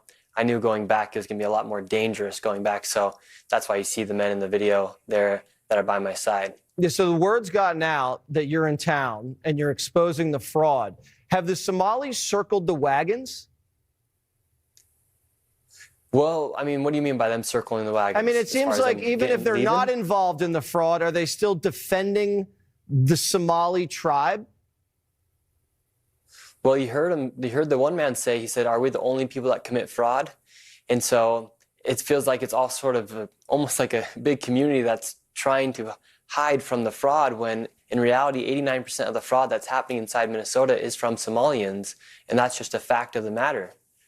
So you guys were... Yeah, I mean, that is the fact of the matter. It doesn't make you racist for observing, even though many want to paint that picture that you're just a racist bigot for pointing this out. But this is what we see. You have the Somali community in Minnesota defending the Somali community in Minnesota, telling you to stop investigating the fraud. Even if they're not actively participating in the fraud, it seems like they're complicit in the cover-up. And you have an entire community who is self-segregated, refused to assimilate, and this is what you get. This is what you get. And then the politicians defend it. The politicians blame the federal government. The politicians blame Nick Shirley. I mean, let me remind you, Jacob Fry, the mayor of Minneapolis, the only reason he won his re-election bid is because of how segregated the Somali community makes themselves when it comes to American society. They had another Somali guy running for mayor in Minneapolis. His name was Omar Fateh. But that election was decided by Somali clan warfare.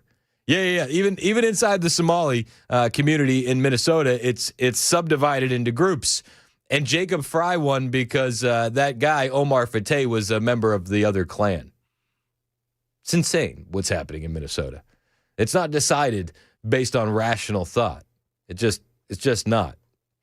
The fraud will continue to be exposed. And Nick Shirley, loading up with security going out there, isn't going to slow down. And he told Jesse Waters as much last night, saying he's going to be continuing to work on this stuff. There's going to be more fraud that gets exposed. There's going to be more reporting. So if they want to be mad, they're going to have to stay mad. Next. Well, I think there's a lot more fraud to be exposed across the country, and there might even be more fraud exposed inside Minnesota. There's a lot of fraud, and the fraud is very, very, very deep in Minnesota.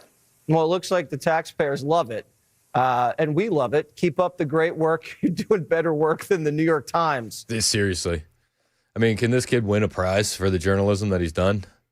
Right? Like, they'll smear him. They'll call him an alt-right extremist, a bigot. He's a racist. He's just a YouTuber. How are you going to trust just a YouTuber? It's like, well, we're actually trusting the YouTuber because the mainstream media has completely dropped the ball on any serious reporting when it comes to this.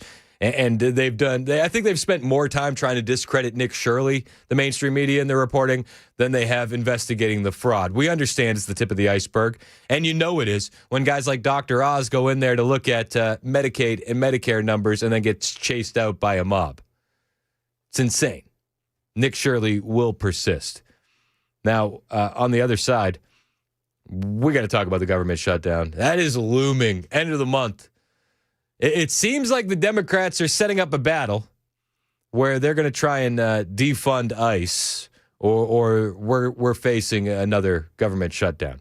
Speaker Mike Johnson weighed in on that. Plus, we got more fraud all over the place. I got Trump's HUD Secretary, Scott Turner, exposing how many millions of dollars were going for rent to deceased tenants in Minnesota. Wait until you hear this. I'll play you both clips on the other side. It's 11:21. This is Super Talk 99.7 WTN.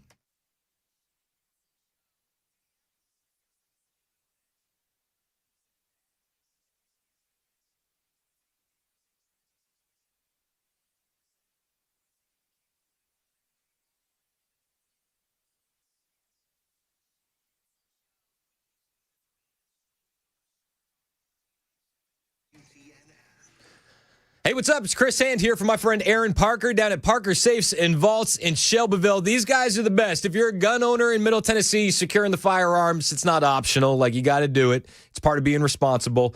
But a real safe is going to protect way more than just the guns. That's where Parker Safes and Vaults in Shelbyville comes in. They provide heavy-duty, fire-rated safes that will secure the rifle, the pistols, the ammo, the optics, but also the jewelry, the birth certificates, the passports, the photo albums, the stuff that you can't replace. You got to keep it safe. Aaron Parker is a veteran with Air Force Security. He's a former park ranger, and he and his sons do all the deliveries. These guys are the best. They'll discreetly deliver your safe. They'll do the installation. They'll do the service themselves. They're total pros. If you want to know what safe to get, you can go over to Parker Safes and Vaults, search them on YouTube. There's a review for every safe in stock, or you can always stop by and check out the showroom. Give them a call today, 931-842-6445, or find them online at parkersafes.com. That's parkersafes.com.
All right, drivers still seeing the right shoulder blocked due to that crash by the airport. That's going to be 40 westbound there at exit 216A. And in Jolton, still seeing the left shoulder blocked by a crash 24 eastbound at the Harper Road overpass.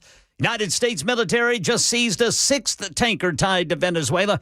This story and more coming up at 11:30 on Super Talk 99.7 WTN. I think they're going for the high score. What is the high score for seized tankers? Is it now 6? Well, 10 seems like a nice round number. But have we seized this many ever before? Dude, I don't know. I don't know if we've like seized tankers. I mean, I'm sure we have. This is really messing up the resale market for tankers. You're flooding the market, sir. Yeah. This is really messing things up. All right, I'm a huge fan. This is on the same day where we're going to get what's her face, the opposition leader that was like, Mr. Trump. Oh yeah, here's my peace prize. Yeah, Maria Corina Machado. Yeah, Machado. She's going to be at the White House. She's already at the White House. So they said it was going to be noon Eastern, which is 11 Central. So she may be there already, right? If that's the time they said, then yes, she should be there. I don't anticipate a big media scrum, do you? I don't know. I mean, it depends on what sort of message I think President Trump wants to send. Like, whenever he has heads of state in, they sit in the Oval Office and, he does the Q&A. But she's not technically a head of state. No, she's not. Because currently it's VP Delcy Rodriguez.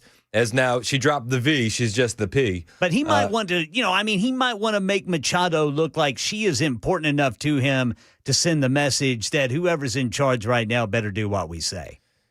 True. He did say yesterday on True Social, this morning I had a very good call with the interim president of Venezuela, Delcy Rodriguez.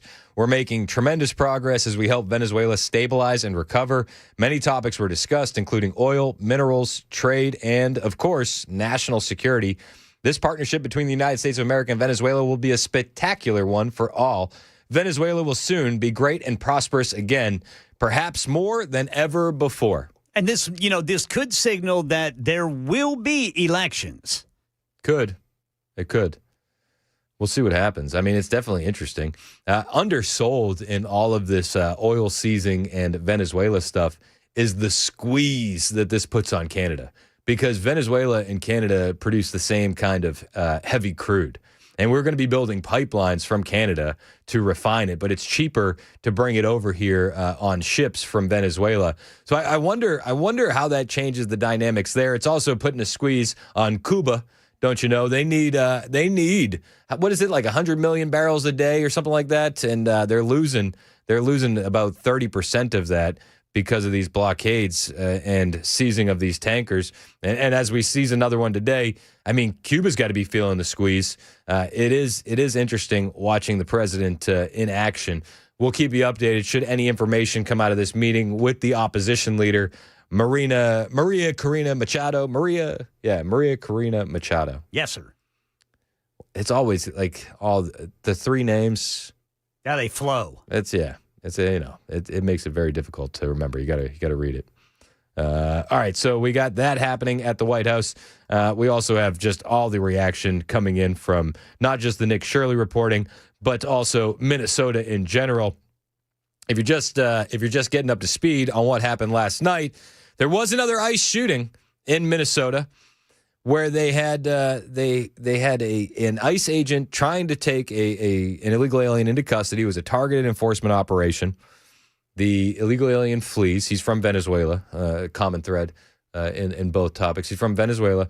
He crashes the car that he tries to flee in. He flees on foot, and then we get a scuffle after the ICE agent chases him down. Two other individuals emerge from an apartment building. They immediately take the illegal alien's side. We don't know why the illegal alien was being targeted, what the extent of his criminal history was. I'm sure we'll find out in the coming hours, days. We'll get more information on that. But these two guys come out, immediately take the illegal alien's side. Weapons are being used against the ICE agent in the form of a shovel and a broom handle. The three of them now take the lead over the ICE agent, and the illegal alien gets his hands on the shovel, also hitting the ICE agent with it. The ICE agent fires a shot in self-defense. Then it hits the illegal alien in the leg. They scatter. They run into an apartment building, barricade themselves in. All for naught. They were all taken into custody, but it led to riots and protests overnight in Minneapolis because who wants any information? They just want violence, and they got it. Last night, they busted up a federal vehicle. They stole firearms out of the vehicle, and now Tim Walz is calling on President Trump to tone down the rhetoric. Interesting. We'll talk about this and more on the way, plus the lightning round is on deck. It's 11:30 on Super Talk 99.7 WTN.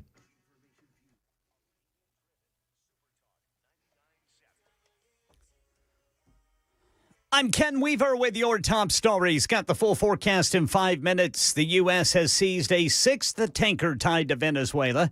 This is the sixth in the past several weeks. Homeland Security Secretary Kristi Noem says the Coast Guard tactical team boarded the motor tanker Veronica during a pre-dawn operation in the Caribbean. Officials say this ship was defying President Trump's quarantine on sanctioned vessels, and the seizure happened without incident.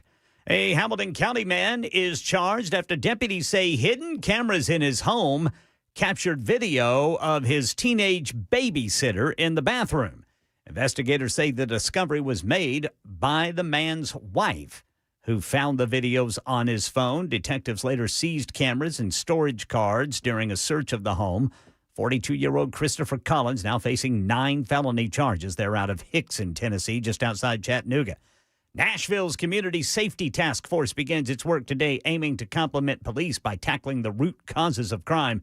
Co-chair Lonell Matthews says the group will spend the next several months evaluating programs and identifying gaps in safety across the city.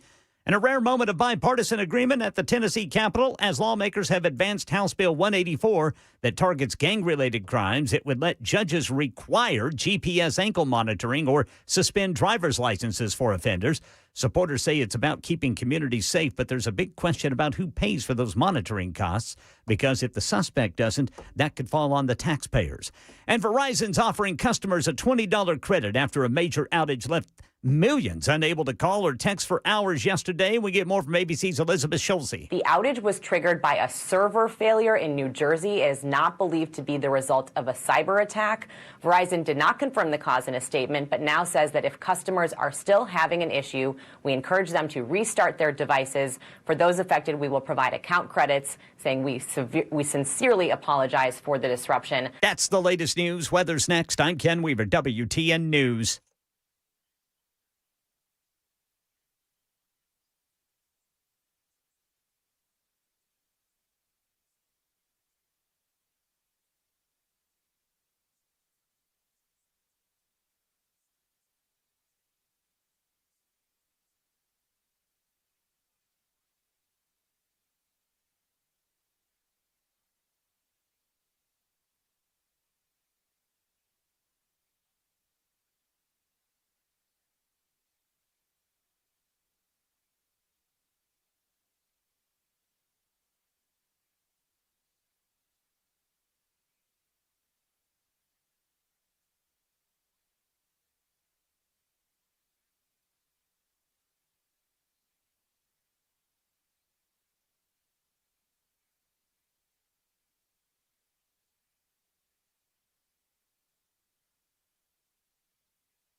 It's 11:36 on Super Talk 99.7 WTN. My name is Chris Hand. Show's brought to you by Better Water LLC, water filtration systems, water softeners, betterwater.com. We're going to be jumping into the lightning round here in a moment. In the meantime, though, I got a guy from Nashville by the name of Mansour who thinks that I'm being a bit hypocritical on immigration, and I'm here for the conversation. Mansour, thanks for calling in, man. How am I being hypocritical on immigration? Yeah, so about 45 minutes ago, you talked about someone that contacted you. Their wife had temporary status from Venezuela. Yep. I forget the details. She's a criminal. She's probably a violent criminal. She needs to go back. Okay. How? Well, okay. How do you? What? So is it okay? So it's an issue. So she came in legally. She had temporary protected status, and the Trump administration has since ended that. Time to leave. And then I said that you should tackle this head on and go talk to immigration officials if you want your wife to stay. Yeah, she should. So that's the issue. But talking to the authorities makes me a hypocrite. In fact, I'd like to see her sent to El Salvador. Oh, perfect. Would that be better? CCOT, yeah. Okay, sounds good. They could shave her. Head. How exactly does that make me a hypocrite? Saying figure out how to do it the legal way? Because how do we know she's not a violent criminal? If you're talking to the authorities, I'm sure that they're going to do their due diligence. You really are clueless. I'm totally trolling you, and I'm saying all this stuff that you would say. Yeah, you are. Got it. Is this the same guy from New Jersey that called in to troll a couple weeks ago? He's the same guy that calls in and trolls Matt Murphy's show.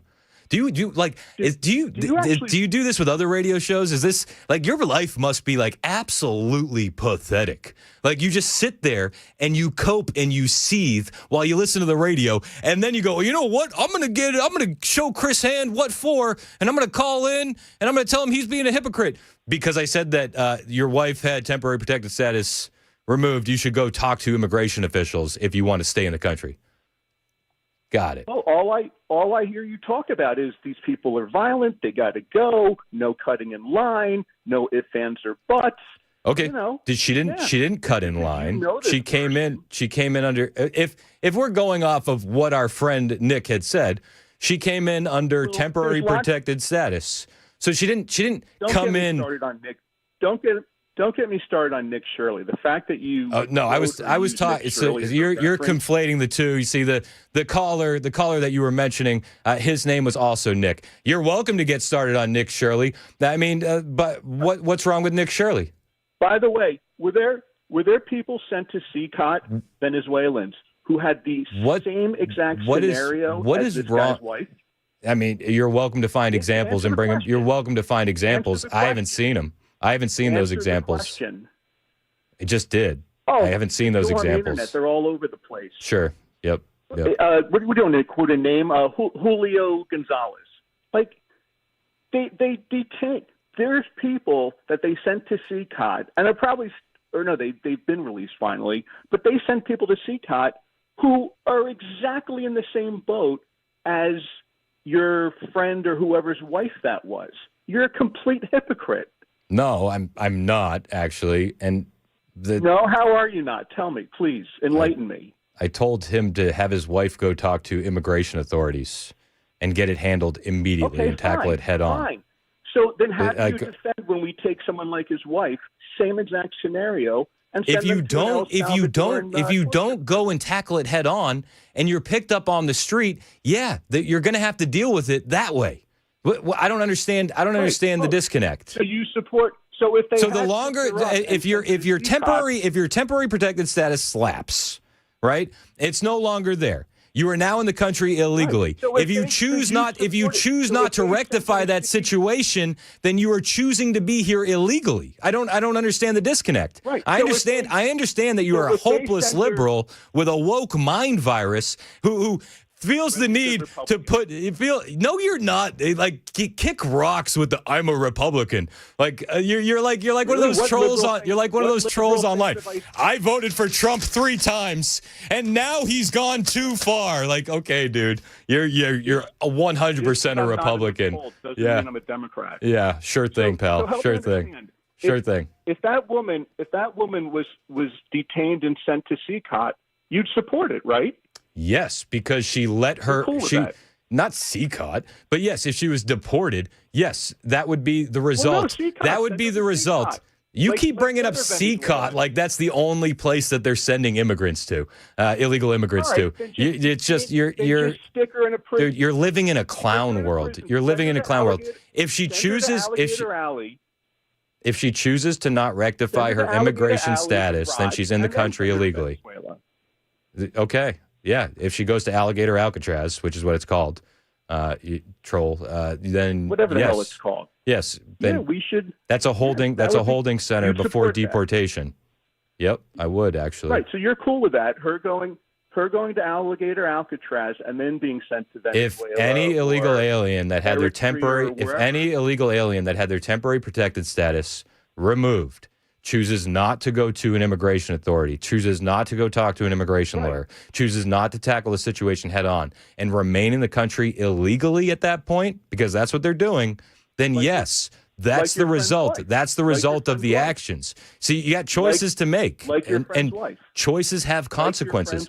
And what was my advice to him? Like your friend's wife. You keep saying friend. He's a listener. He called into the show with an issue.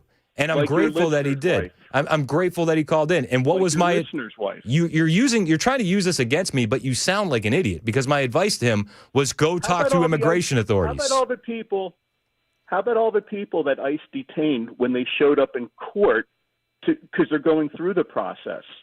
That would be cool if that listener's wife was detained when she went to get help, wouldn't it? Because let's trust the liberal courts, right? Like, because then you have judges like Hannah Dugan, who has been removed, right? She resigned from her position because she was helping illegal aliens thwart and leave the courtroom. And in these courts where they just, whether they're in sanctuary cities and they just let the illegal aliens back on the street, I'm fine with that, actually. I'm fine with that. That's regardless. No, that actually has a lot to do with it. That has a lot to do with it. You don't think the lawyer that you're recommending your listener talk to is going to say, well, we have to go to court, we have to go through the legal process, and then ICE could detain her at court. That would be awesome. Okay. Because she probably is. We know. Look, they're all rapists and murderers. Are you for rapists and murderers, Chris? Are you pro-murderer? Okay. Yes, I am pro-murderer. Apparently you are.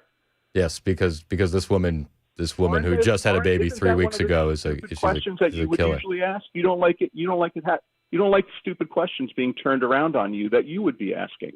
No, I just think that you're being ridiculous. Like if someone opposed Doge. Oh, are you for waste, fraud, and abuse? Like you people are idiots. This is like politics for morons. Mm. And you sit there and you listen and you cope and see. You're doing it. If we're such morons and we're so ineffective, what are you doing wasting your time? Don't you have like a life? Wasting my time. I'm a pig. I very much have a life, and I would even make the argument probably 100 times more successful than yours. Okay. You're in friggin' Nashville doing radio. Yep, you're right. You're right. It's one step above Kalamazoo. Give me a break. Okay. Are you from New Jersey? When do you plan to make a major market? You're kidding, right? I love it here, actually. Maybe you can get a gig with Newsmax. That or OAN. You and Matt Gaetz could team up and do a show. He's a good guy. You like pedophiles, right? Oh my gosh, here we go. Moving the goalposts. You're a classic liberal troll. Right. What have I said that's liberal? Everything. Do you hear yourself? Do you ever look in the mirror? Yeah, right. Because if you oppose Trump, if you're not in the cult, therefore you're a libtard. I got it. Right. That makes sense. Okay, got it. Hey, thanks for calling. Nate, tell me one liberal thing I've said. You're welcome to call into the show anytime. I think you've done a great job of showing everybody just how liberal you are. More, just like the last time I spoke to you and made you sound stupid. I'm glad to do it again and again and again. Remember that time last week? Thank you. I do appreciate it. Well, President Trump was maybe embellishing things a little bit. Yeah, and then we find out that the ICE agent has internal bleeding. So like you look like an idiot again. Appreciate the time. I'd love to stay and chat, but we got the lightning round to get to. It's that time. Oh, yeah. Lightning round with Chris Hand.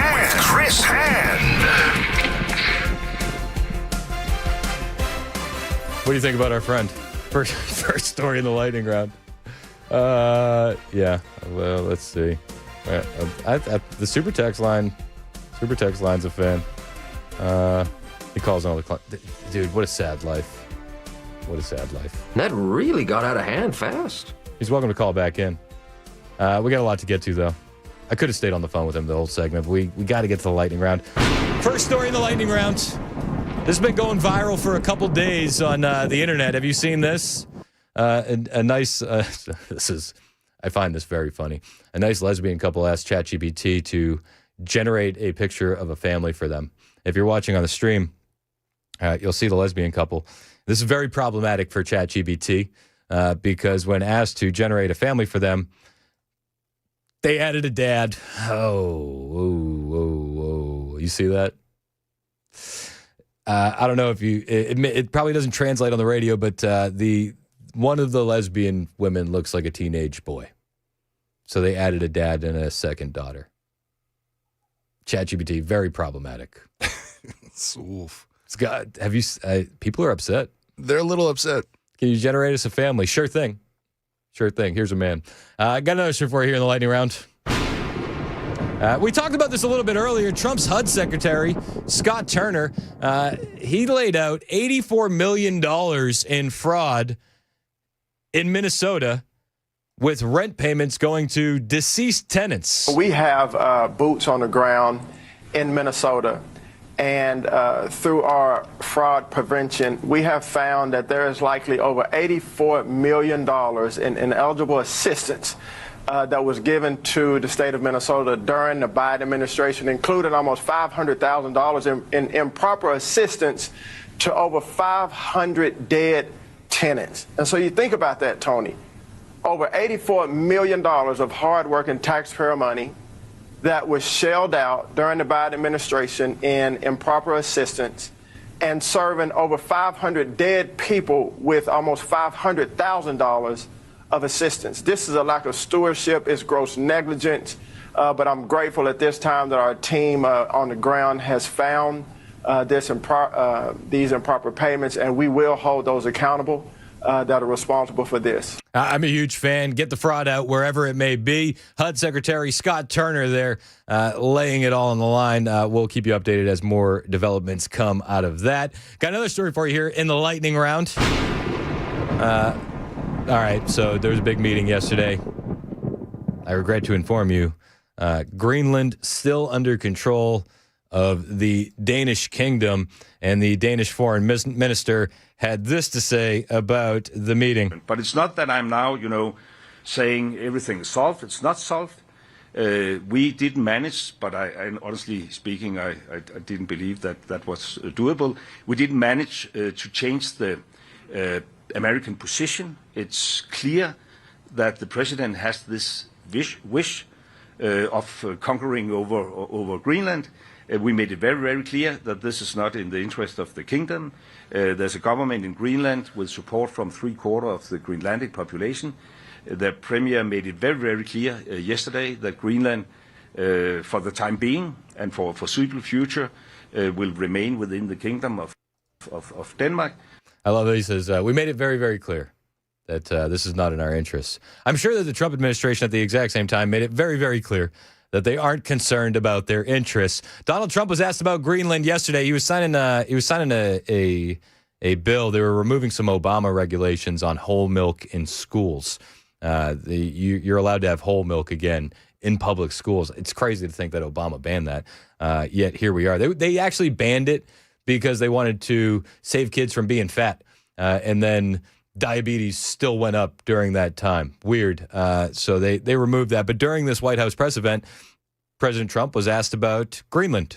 Right now, it sounds like you are saying that you would potentially acquire Greenland by force. That would be a NATO country. Are you saying that? Are you saying that? Would you do that? No, you're saying that. Would you I acquire didn't that by say force it. No, right you're now? telling me that that's what I'm going to do. You don't know what I'm going to do. So what are the options? Your then? network Because doesn't know either. The Danish foreign minister said that there's still fundamental differences after the meeting with Rubio and with the vice president. Are you willing to leave the NATO alliance in order to get what you want with Greenland? What are the options right Well, now? I wouldn't be telling you what I'm willing to do, certainly. I'm not going to give up options, but it's very important. Greenland's very important for the national security, including of Denmark. And the problem is not a thing that Denmark can do about it if Russia or China wants to occupy Greenland. But there's everything we can do. You found that out last week with Venezuela. There's everything we can do about things such as that. Not going to happen. We're not, I can't rely on Denmark being able to fend themselves off. They were talking about they put an extra dog, and they were serious about this. They put an extra dog sled there last month. They added a second dog sled. That's not going to do the trick. Denmark fought alongside the United States in both Afghanistan Thank you and for telling me Iraq. that. Denmark fought alongside you guys. I wish he just looked at me like, oh, stunning and brave. Stunning and brave. We're still taking Greenland. That's going to happen, whether they like it or not. 11:53, Super Talk 99.7 WTN.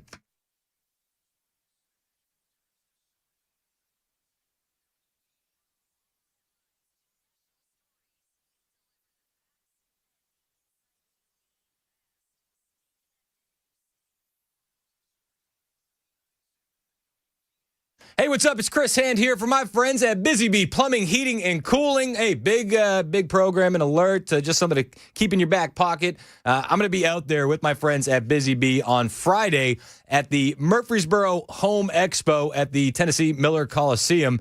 It's free admission. We're going to be hanging out. There's going to be a ton of good stuff, and I'll be hanging out with my guys at the Busy Bee table right around 2 o'clock. So we want to see you out there. If you can't make it out, but you need a new HVAC unit, you are in the right place. You can save a lot of money with my friends at Busy Bee Plumbing, Heating, and Cooling. Right now, 0% financing for 18 months, a complimentary UV light treatment with any new system install, and a free 5-year labor upgrade. That's a $750 value. Take advantage of it now, and don't forget to take advantage of the Beehive Club membership. You buy one this month, you get one for free. It's the best value in HVAC. 615-775-7833, 615-775-7833, or find them online, busybeehvac.com.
11:58, Super Talk 99.7 WTN. My name is Chris Hand. Show's brought to you by Better Water LLC.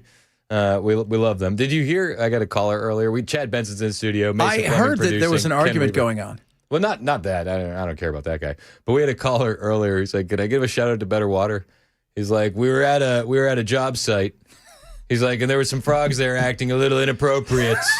Gay frogs. He's like, "But the Better Water guys were there, and they did a great job. The frogs are great. The frogs are great now." It was like a conversion camp for frogs. 55 years in the game, you learn how to clean it up with the frogs. You do. Well, you got to watch out for them. Yep. Things that might happen. We were talking about this off air. I figured I'd bring it on air. We played this during the crisscross handoff, but Stephen Miller, who you love, Pee Wee German, that's what I call him. Pee Wee German.